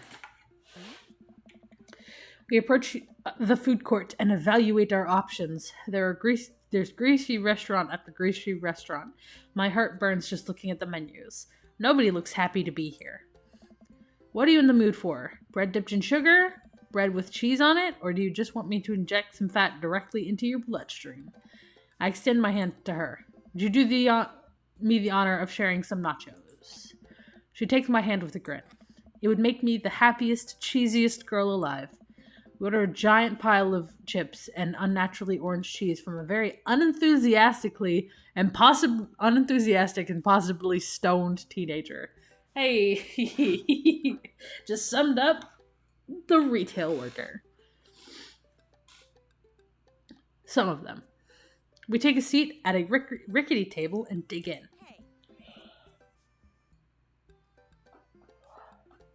These are bad. These are very bad. But also strangely delicious. We have to eat through the pain. We enjoy the fluorescent cheesy goodness together until we're all out of nachos. So, something's been bothering me for a while. Can you explain memes to me? Which meme? All memes. Should I say memes instead? No. He'd at least know what they're called.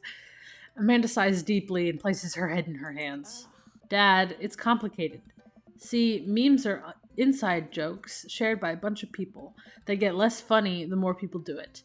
So the problem is that by the time a meme gets to you, Dad, all us youths have already done the joke to death. And what's worse is that movies and TV and video games will try to jump in on the meme train. But just based on how long it takes to make them, the meme will be long dead by the time it comes out. So it dates it and isn't funny. Oh shit, what up? Dad, please. Anyway, changing the subject. Where to now? Want to go to that goth store? What?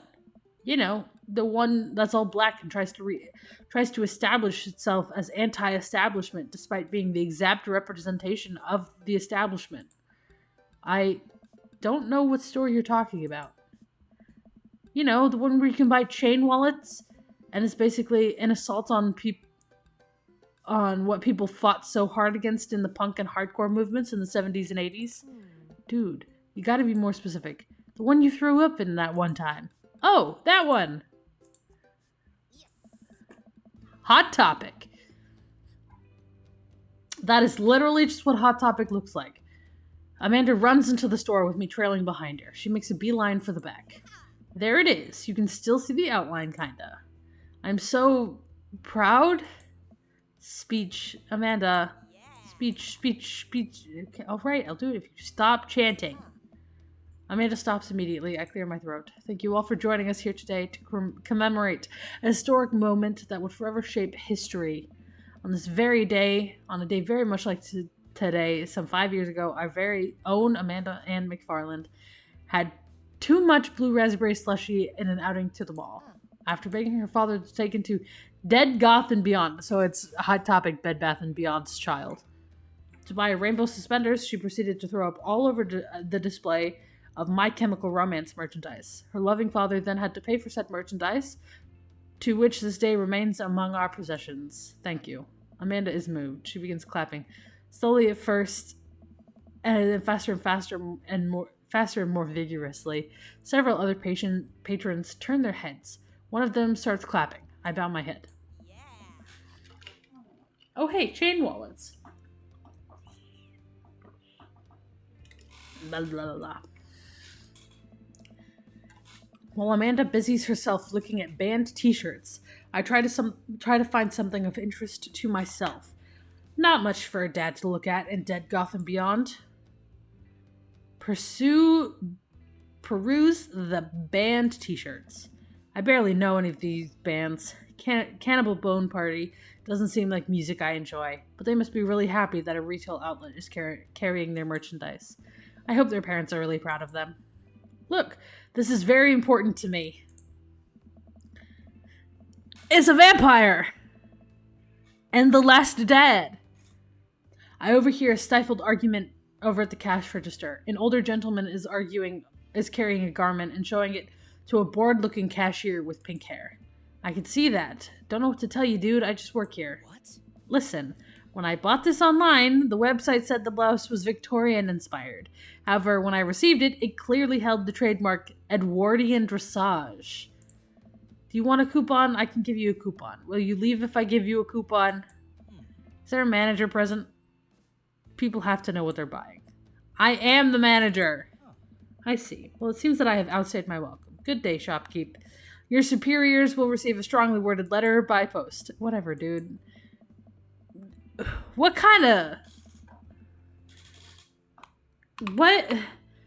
The man whirls around and storms out, his literal coattails trailing behind him.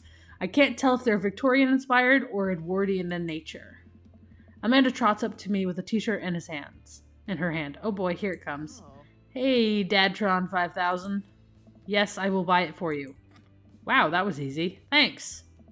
At least it's only one this time. Amanda plops the shirt on the counter and grins at the cashier.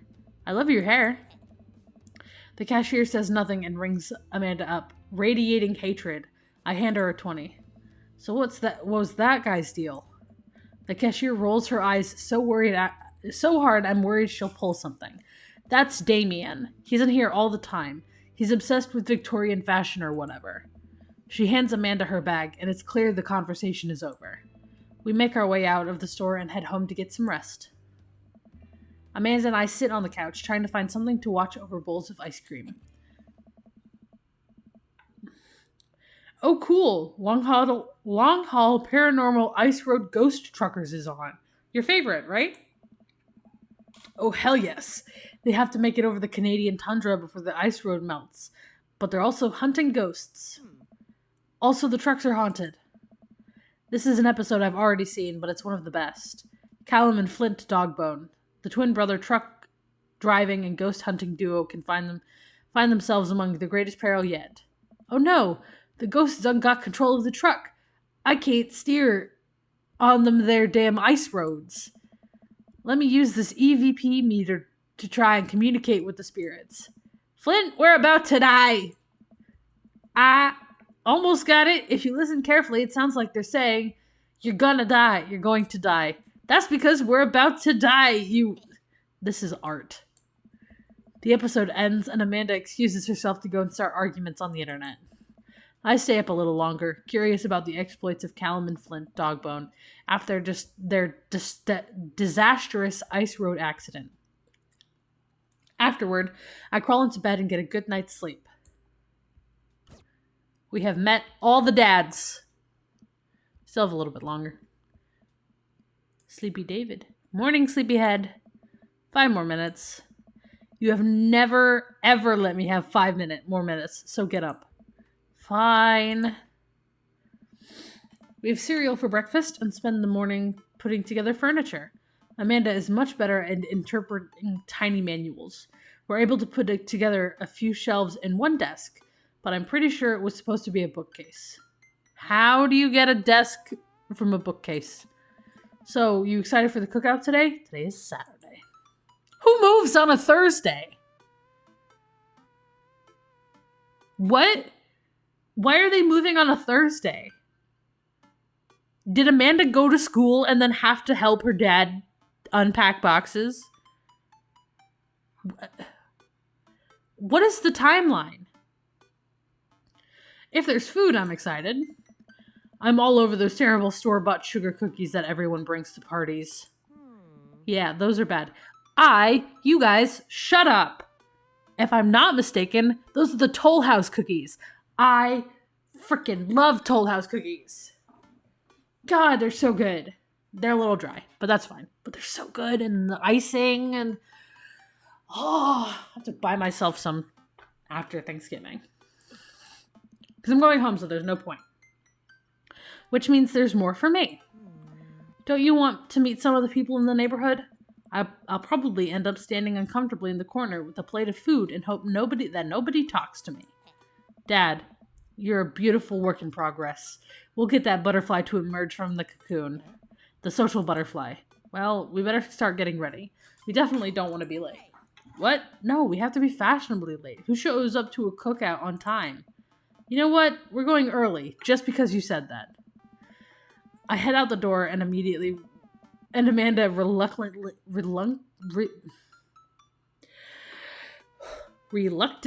follows.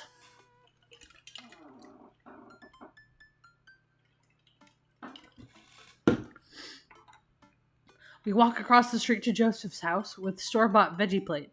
I'm a terrible cook if it doesn't involve a grill. Guess we're not as early as we thought we were. Joseph's backyard is already packed with people, and the smell of hot dogs wafts through the air. Small children run through a sprinkler, and adults chat in small clusters. I set our veggie plate down on the table next to two other veggie plates. Huh. Hey, there's Joseph. I wave to get his attention. In the moment he sees us, he jogs over, his arms open wide. Welcome! I'm so glad you two are here. Fancy-ass backyard. And we brought veggies. Let me introduce you to my family. Kids, come over here. This is Chris, my eldest. Hi. This is Christian and Christina. They're twins. They stare creepily and say nothing. And then, of course, there's our youngest, Krish. That's not the creativity I wanted from you, Joseph. I wanted, George. Or Frank. Something that didn't start with a frickin' C. Wait, where is Krish? Maybe Mary put him in his crib. Oh no, it's the woman from the bar the other night. What is she doing here? Oh, and how could I forget my lovely wife, Mary? They're still married?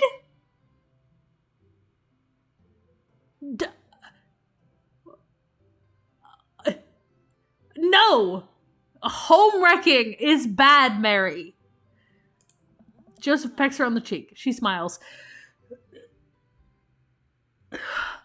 I could understand if they were divorced, like Craig and Ashley. But Joseph's still married. God, poor Mary. She knows she's dating a gay man. Married to a gay man or bisexual. They are the epitome of poor wife married to a gay man. Ah, Mary, sweetheart. Did you put Krish to bed? I'll have to go look for him. What? You'll have to... Joseph takes a moment and regains his composure. Mary, this is our new neighbor, David, and his daughter, Amanda. I shake your hand, but I have a glass of wine that I need to tend to. I love her. Nice to meet you, Mary, for the first time. Charmed. Well, I have to go over there now. Mary leaves. Oh God, this is so awkward. I wonder if Joseph knows. I wonder if Mary knows that Joseph knows. I wonder if Joseph knows that Mary knows that I know. It takes all my energy not to run away from the barbecue and start fresh in a new city. Ha ha ha. My wife has a wonderful sense of humor. But please, you two enjoy the barbecue. All the guys are really excited to meet you. Amanda and I mill around and try some food spread out on the table. I pick at some deviled eggs. Amanda grabs a small paper plate and immediately begins piling it with baked goods. Ugh, I don't want to have to make friends. Come on, Dad. Who are you gonna party with when I go off to school? But I don't want to have to do pleasantries. It's me with icebreakers in class. I don't want to tell you guys about myself. I just want to sit in the back of the room, take notes, and get B's on the tests. Because I'm not paying attention, I'm on my phone. I'm on my phone instead. Dad. Ugh, they're gonna talk about the weather. God, I hate small talk. Go do it. Make a friend. I have a friend, Amanda. His name is Craig.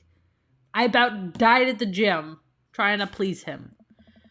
But how could I possibly abandon my only child at a social function? That's bad parenting. This plate of cookies is my new dad? Bye. Amanda shoves me into the center of the yard. Well, here goes nothing. I look around the party and am surprised to see some familiar faces. I need to slow down when I read. Isn't that the barista from the Coffee Spoon? Didn't I meet that guy at the bar? Didn't that guy throw a frisbee at my head? Isn't that the guy who was throwing a fit in Dead Goth and Beyond? Isn't that Amanda's teacher? Hey, I know Craig.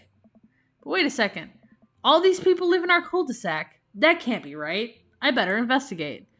Go talk to Robert and Brian. I glance across the yard and notice Robert and Brian chatting over drinks. Man, I don't think I want to be one-upped by Brian or whatever happened with Robert last night. That was last night? No, that wasn't. That was 2 days ago. What? Hang on. What is the timeline on this game? Oh no, they caught me staring. Oh no, Brian's waving me over. Shoot. I flash a smile and walk over to them. Hey, guys. David, how the heck are you? Settling into the neighborhood all right? Oh, you betcha. Got the living room in order, at least. That's great to hear. I've been doing some living room work as well. Finally got the 50-inch in there. The game looks great in high def. Oh boy. David, have you met Robert yet? Yeah, we've met. Robert regards me over his whiskey. Good seeing you again. We were just talking about my most recent camping trip. Spend a night out in the woods with Daisy and Maxwell. She's definitely an outdoorsy one. Even caught her first fish. My dad and I used to go fishing. And then we both moved. And I no longer go fishing with my dad. Because he doesn't have a fishing license in my state. It's good. Can I go back? I cannot. I don't know what he says. It's good to see you taking your daughter out like this. I bet she loved it. There we go.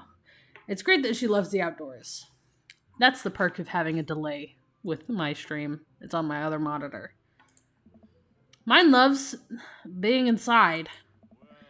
Brian raises his eyebrows at me. Being inside, making art. She won a local competition for that art. Yep. Did I put it on too strongly? Robert stares at me blankly for a second. Anyway, I haven't gone camping in years. Not since the last time. That tends to be a thing. Same here. Well, things change once you have kids. Wait, what happened the last time? Robert takes a long sip of whiskey.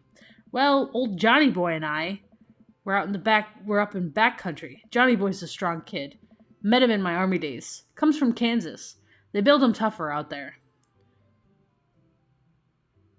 Anyway, things go south pretty quick. Johnny Boy breaks his ankle when the rope bridge snaps. You can see the bone popping through the skin. Johnny Boy's crying for his mama, losing blood. We're 2 days out from the next living soul, and there I am with a dear friend bleeding out in front of me. I'm able to dress the wound, but I gotta firemen carry a 6-foot, 180-pound man over some of the toughest terrain I've ever been in. I won't lie to you. There were moments during those 2 days when I thought about leaving old Johnny Boy, but you build a bond with your brothers in arms, and that bond never breaks. I got that boy back to civilization. But I lost some of me out there. Is he being dramatic, or did this actually happen? Because this would explain a little bit. I guess that's camping for you. Poor Brian is like, I should not have brought up camping. Brian and I stare in disbelief. Robert takes another long sip of whiskey. I'm just kidding. My friend John and I went inner tubing down a river and he lost a flip-flop. Miss that kid. I knew he was kidding. I was like, he has to be kidding.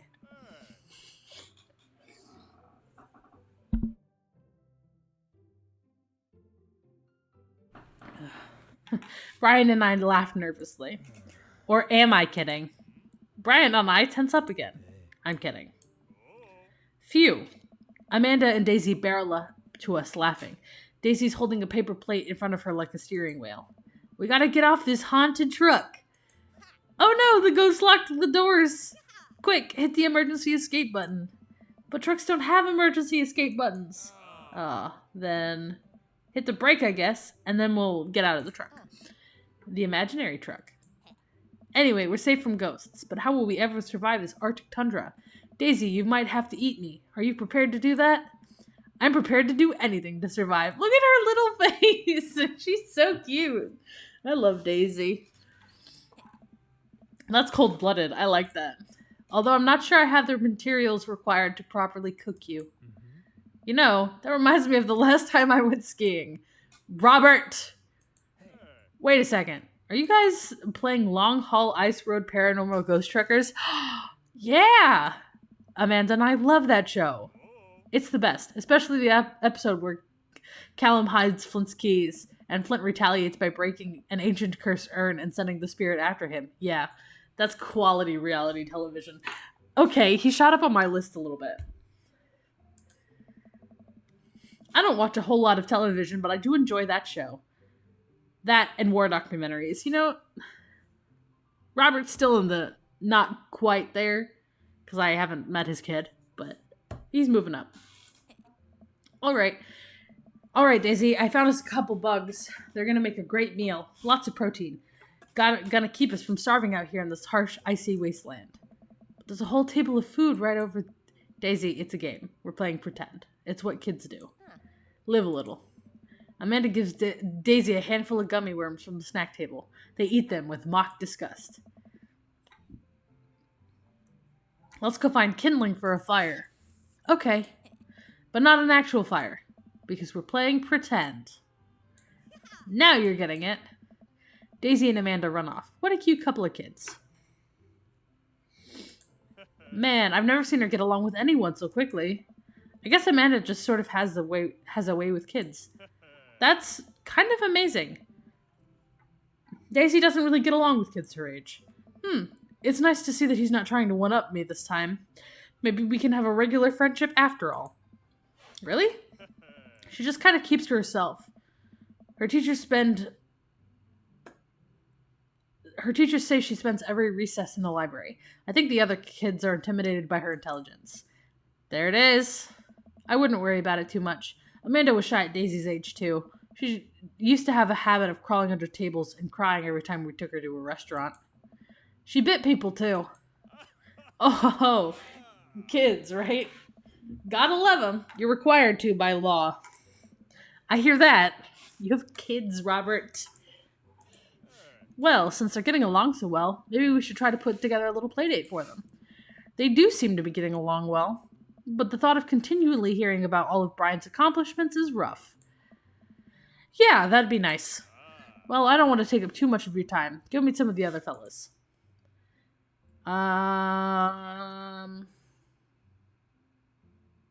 Should we just go down the list? No, I want to get talking to Joseph out of the way. I spot Joseph chatting with the guy from Dead Goth and Beyond by the grill. I wonder what they're talking about. I walk over to them. So I'm curious. Can you walk me through why you had your house painted black? There's an HOA. I'm gonna lose it. Where do I even start? The house stays warmer in the winter. It provides an artistic contrast to the rest of the neighborhood. It complements the crimson interior perfectly. Like his cape. Why are you wearing a cape, good sir? It's definitely an interesting choice. Thank you. I'm very proud of my abode. David! I was just having a conversation with Damien here about his aesthetic design decisions. Damien regards me up and down with a warm but critical eye. How do you do? I don't believe I've had the pleasure. Yeah, I saw you yelling at a guy in a cashier in a department store. I think I saw you in Dead Goth and Beyond the other day. Damien's face turns bright red. I must apologize for my behavior on that day. You see, I take the goth lifestyle very seriously, and to be caught in a ruse by such a corporation as Dead Gotham Beyond was profoundly frustrating indeed. I hope you know that while my anger may have been justified, it was no such way for a gentleman to act. It's okay, man. Do tell me about yourself. Are you new to the area? Yes, my daughter and I just moved in the other day. She was the one I took to Dead Gotham Beyond. Very good taste on her part. Does she partake in the goth lifestyle? Think for a second. I look over to Amanda, who's hanging out with some of the older kids in the neighborhood. Oh my. Hey, Amanda, would you consider yourself goth? Amanda yells back, I wouldn't necessarily try to fall under any one specific label, but I guess if I had to choose, I would more describe myself as twee hipster with normcore leanings. Bats are cool, though. Pity. Are you enjoying the party so far? What? If my dad had yelled at me when him and my mom were still married, it probably would have been, John, what are you doing? After that, my mom didn't care, so. Oh, definitely. Thank you so much for putting this on. It's nice to be in a cul-de-sac where everyone's so friendly and welcoming. Amanda walks up to the conversation. I also like The Lost Boys a lot. A really good movie. Does that count as goth? That it would, my dear. I don't believe we've had the pleasure of meeting. Damien Bloodmarch? That's not his real last name. At your service. Damien finishes the sentence with a flourish and a bow, producing a single rose and offering it to Amanda. Where did you get... What? This man is a magician. No, he's a vampire. Look at him. Look at how he's dressed. Amanda seems like the odd one out in this screenshot. In this screen, Amanda looks like the odd one out, and that's saying something. Amanda blushes and returns the gesture with a curtsy. My, do you know how to treat a lady? Hello, Amanda. Oh, it's the creepy Shining twins. Seemingly, out of nowhere, Joseph's twin kids appear. Are they speaking in unison? Twins can do that. I have twin siblings, and they can do that. They don't do it a lot, but because it's creepy, but yeah. Hey, won't you come play with us? Do not go play with the Shining twins, Amanda. Come play with us forever. It's intentional. They're doing it on purpose. They have to be.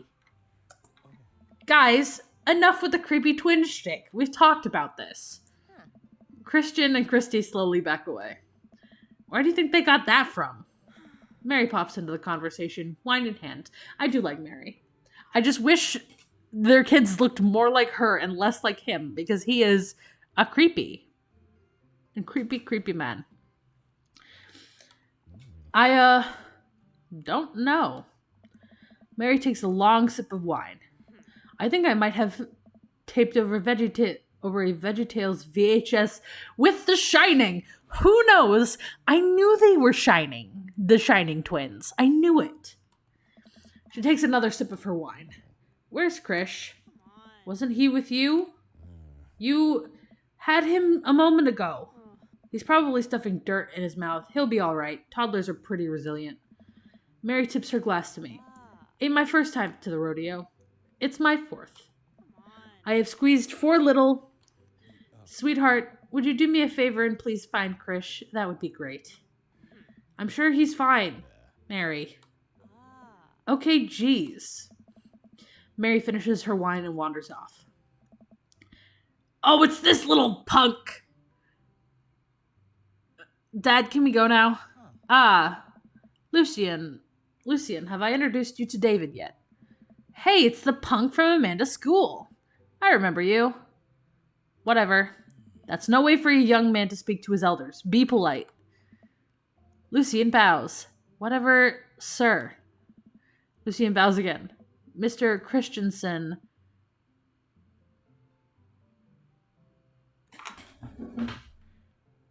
Is he talking about Joseph? He did not.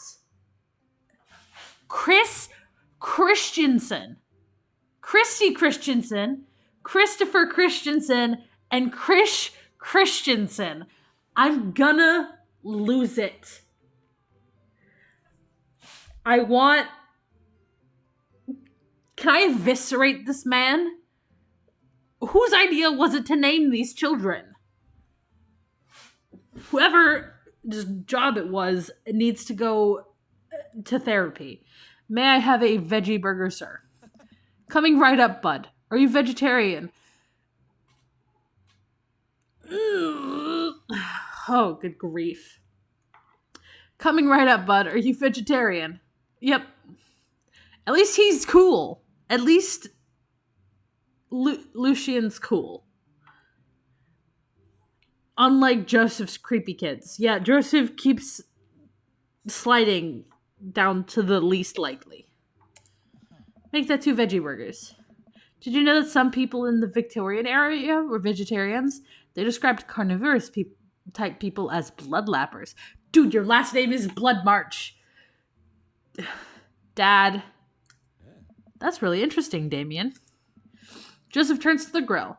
Just a hint of a tattoo peeks from underneath his sleeve. I can't believe I didn't notice it before. It looks like the bottom of an anchor. Whoa, is that a tattoo?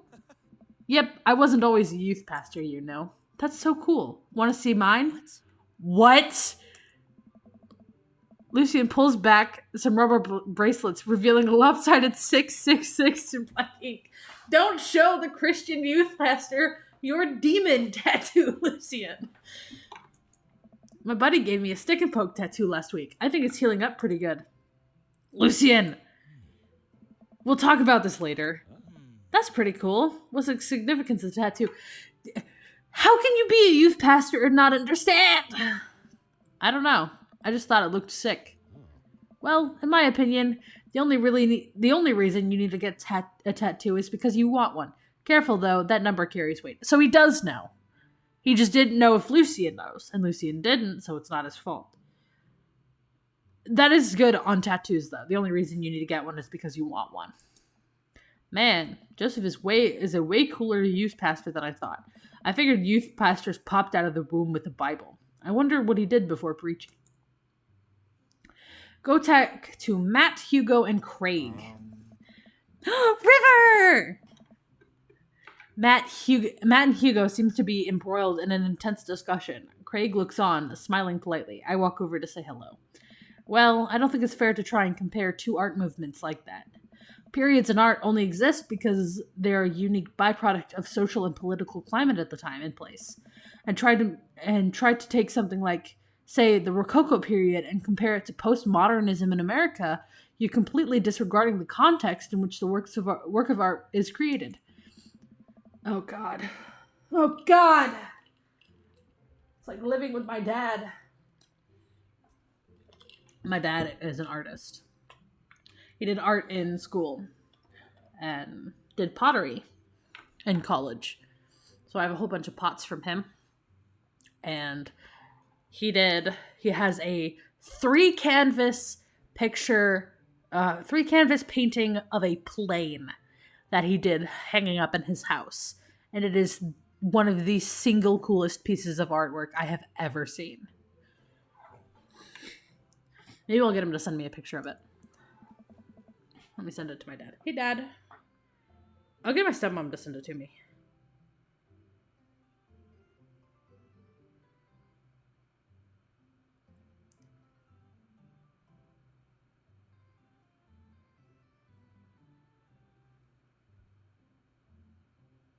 Send me a photo of the plane painting that Dad did.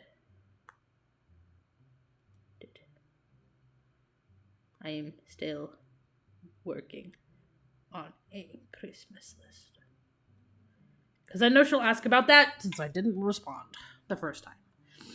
Dude, I have no idea what's happening. Let's listen on to Matt and Hugo.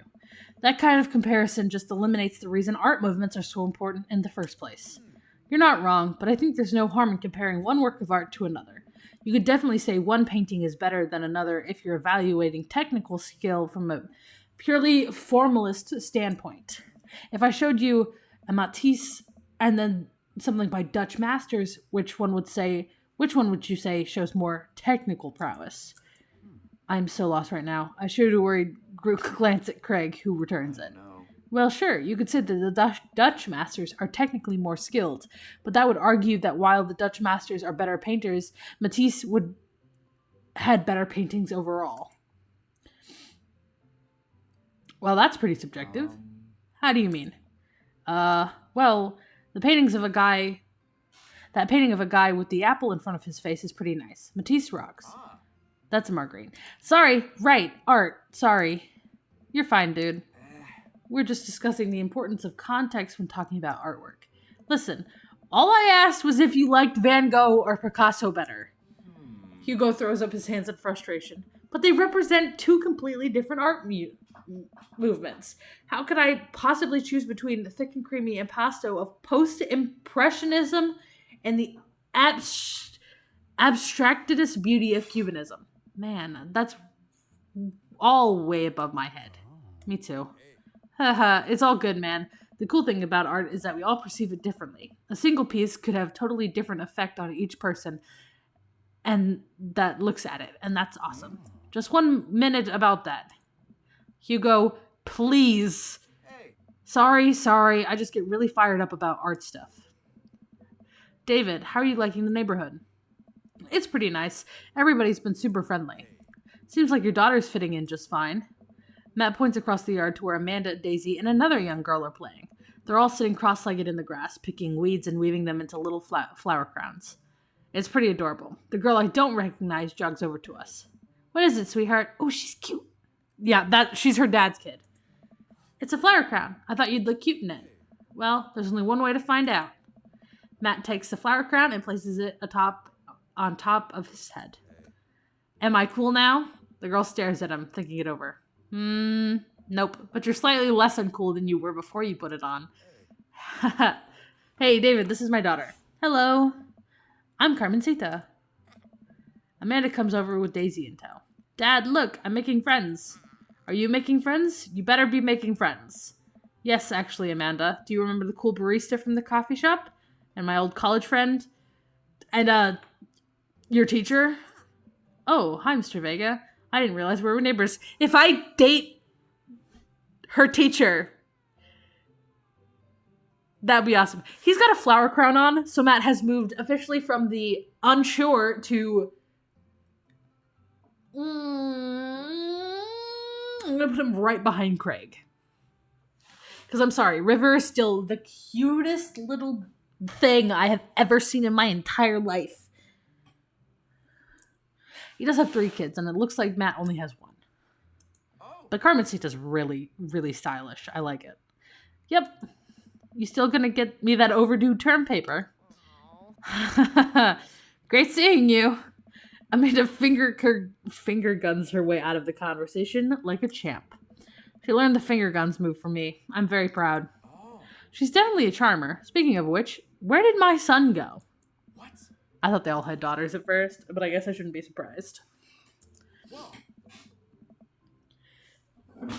You named him Ernest Hemingway.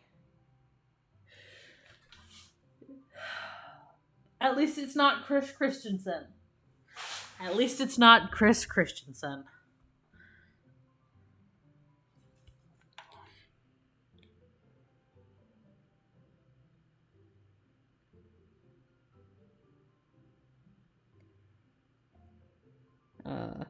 She asked me if I should have my dad send me a photo of the thing. Yes. I would like to have him take the photo. Take the photo.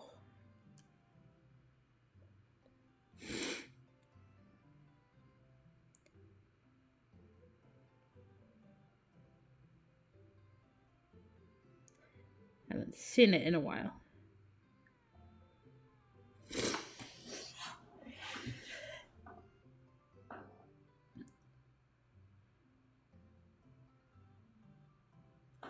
Okay. Ernest Hemingway Vega, are you smoking? Oh. Ernest is holding a lit cigarette. Nope. I see Ernest across the way. He casually takes a long drag of his cigarette and then flicks it into a gutter. Oh. Unbelievable. Excuse me. Hugo marches over to Ernest, and I turn my attention to Matt and Craig. Kids, right? Man, I do not envy Hugo. The last barbecue we had, Ernest tried to shove a sprinkler down Joseph's pants. A sparkler down Joseph's pants. Nearly burned down half the yard. And the barbecue we had before that, he actually burned down half the yard. And it spread over to my lawn and burned down half of my yard, too. Hugo walks... So far, each child has been along a similar vein dressed as their parents. Not Hugo and Ernest. They are vastly different aspects of dress, but the coloring is the same. That's hilarious. It's similar in color, not the same. They're both yellowy orange. Oh. Hey everybody, sorry about that. David, this is my son Ernest. Hello. Ernest looks away, sulking, his hands shoved deep in his pockets. Hugo nudges him impatiently. Hey. Nice to meet you, Ernest. What grade are you in? Does it matter? Hmm? Ernest. Okay, I'm in 8th grade. God, are you 8th grade? Get this guy in some kind of extracurricular, please. I love it too. He must be in bed already, but I'll have him take it to you in the AM and send it to you. Thank you. Send her a heart as well. No! Frickin' autocorrect. It's thank you, not thanks you. I know English. I'm in college for a reason. On a technicality, my advisor would beat me up, but I am in a university. God, are you happy now? I'm sure you were just dying to know. Yeah, good for you.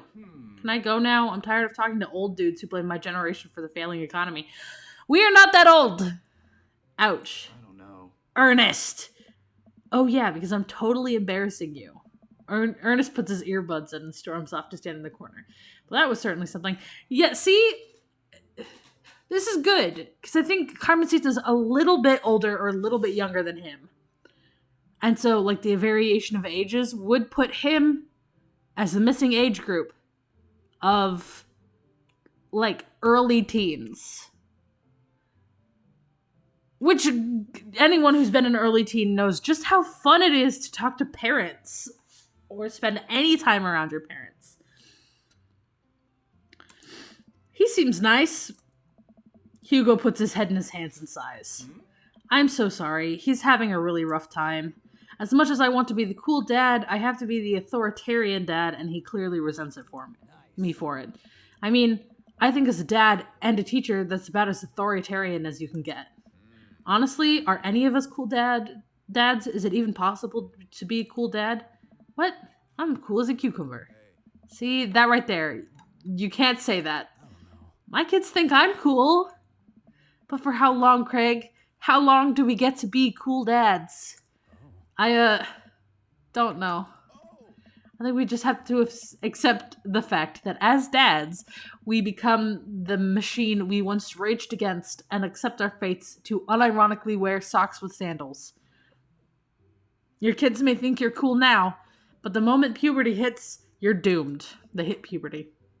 Amanda's 18 and she still thinks I'm cool. I yell across the yard to my daughter. Amanda, I'm cool, right? Amanda just laughs. She keeps laughing. I see your point. No. As much as we all want it, I think it's important. I don't think it's as important to be cool dads as it is to just be a good dad. We can't all be best friends with our kids. It just doesn't work. I mean, look at me and Ernest. Our job as parents is to make sure our kids turn out okay. Yeah, you're right. But it'd be nice to have it both ways. Hearing these guys talk about it, this makes me think about my relationship with Amanda. We get along so well, but there might come a time when that won't be like that. Is college when that happens?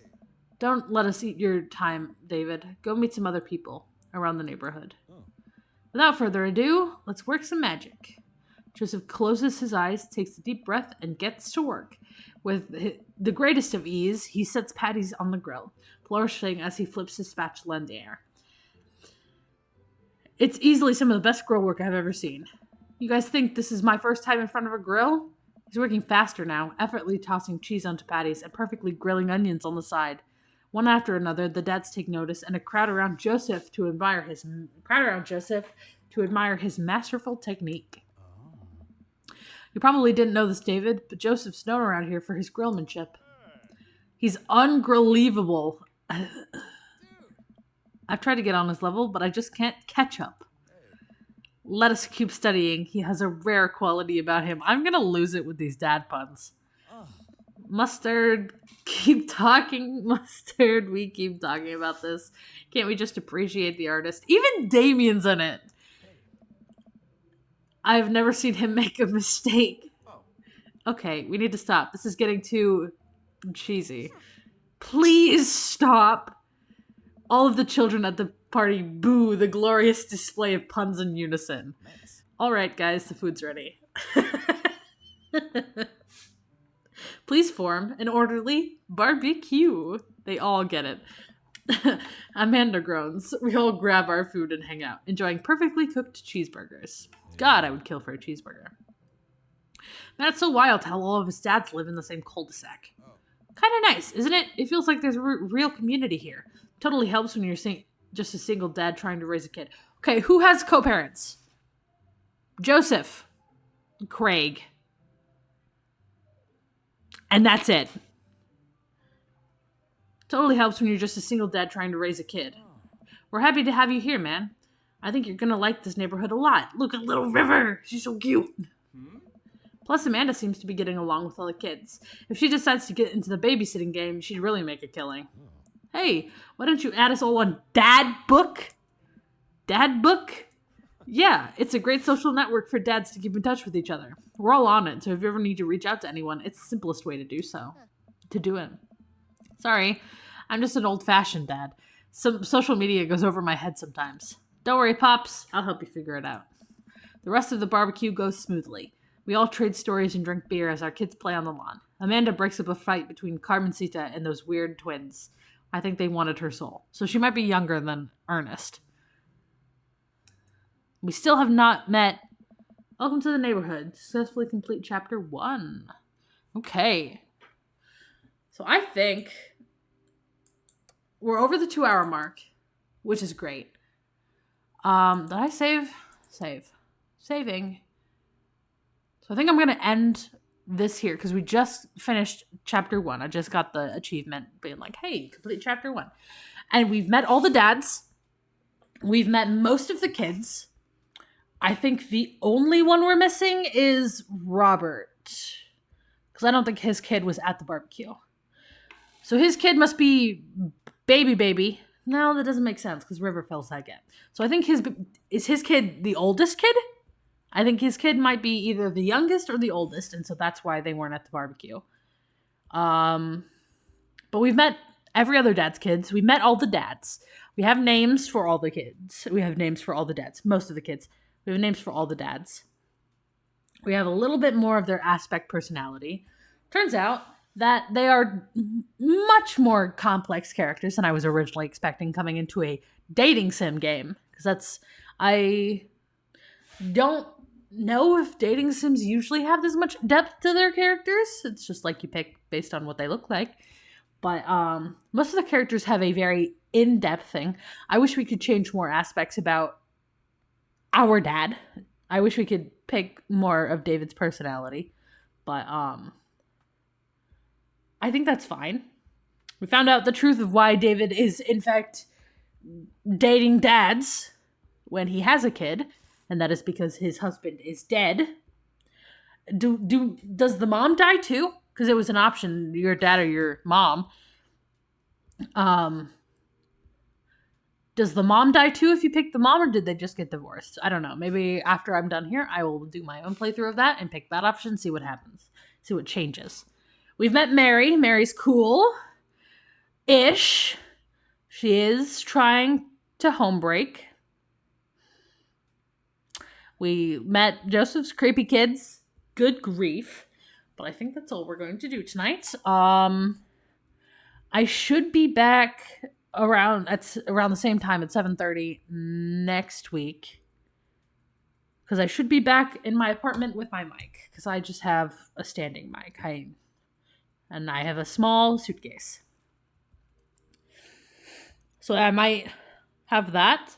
My VOD for this will be posted on Thursday. Hopefully, I remember. So I have to I'll post my VOD on Thursdays, and then Sunday I should have the next episode of Pokemon Reborn out for you. And then next week we should have Normal Occurrence for streams and video releases. And then the Christmas holiday hits. The winter holidays hit. And unfortunately, I think I might have a dead channel for a little bit after 2 weeks. And then back in January, we will continue with Dream Daddy, a dad dating simulator. That is entirely possible. There is a chance that I decide, you know what? I will take my mic anyway, and we will do it over the 2 weeks. But don't count on it. Don't count on it. I might take breaks. I will keep you guys posted on my Blue Sky and on my YouTube. So, hope you guys enjoyed. Feel free to check me out over on YouTube if you did. So I hope you guys have a wonderful Thanksgiving holiday with your families and eat lots of food. So I will see you guys next time. Bye.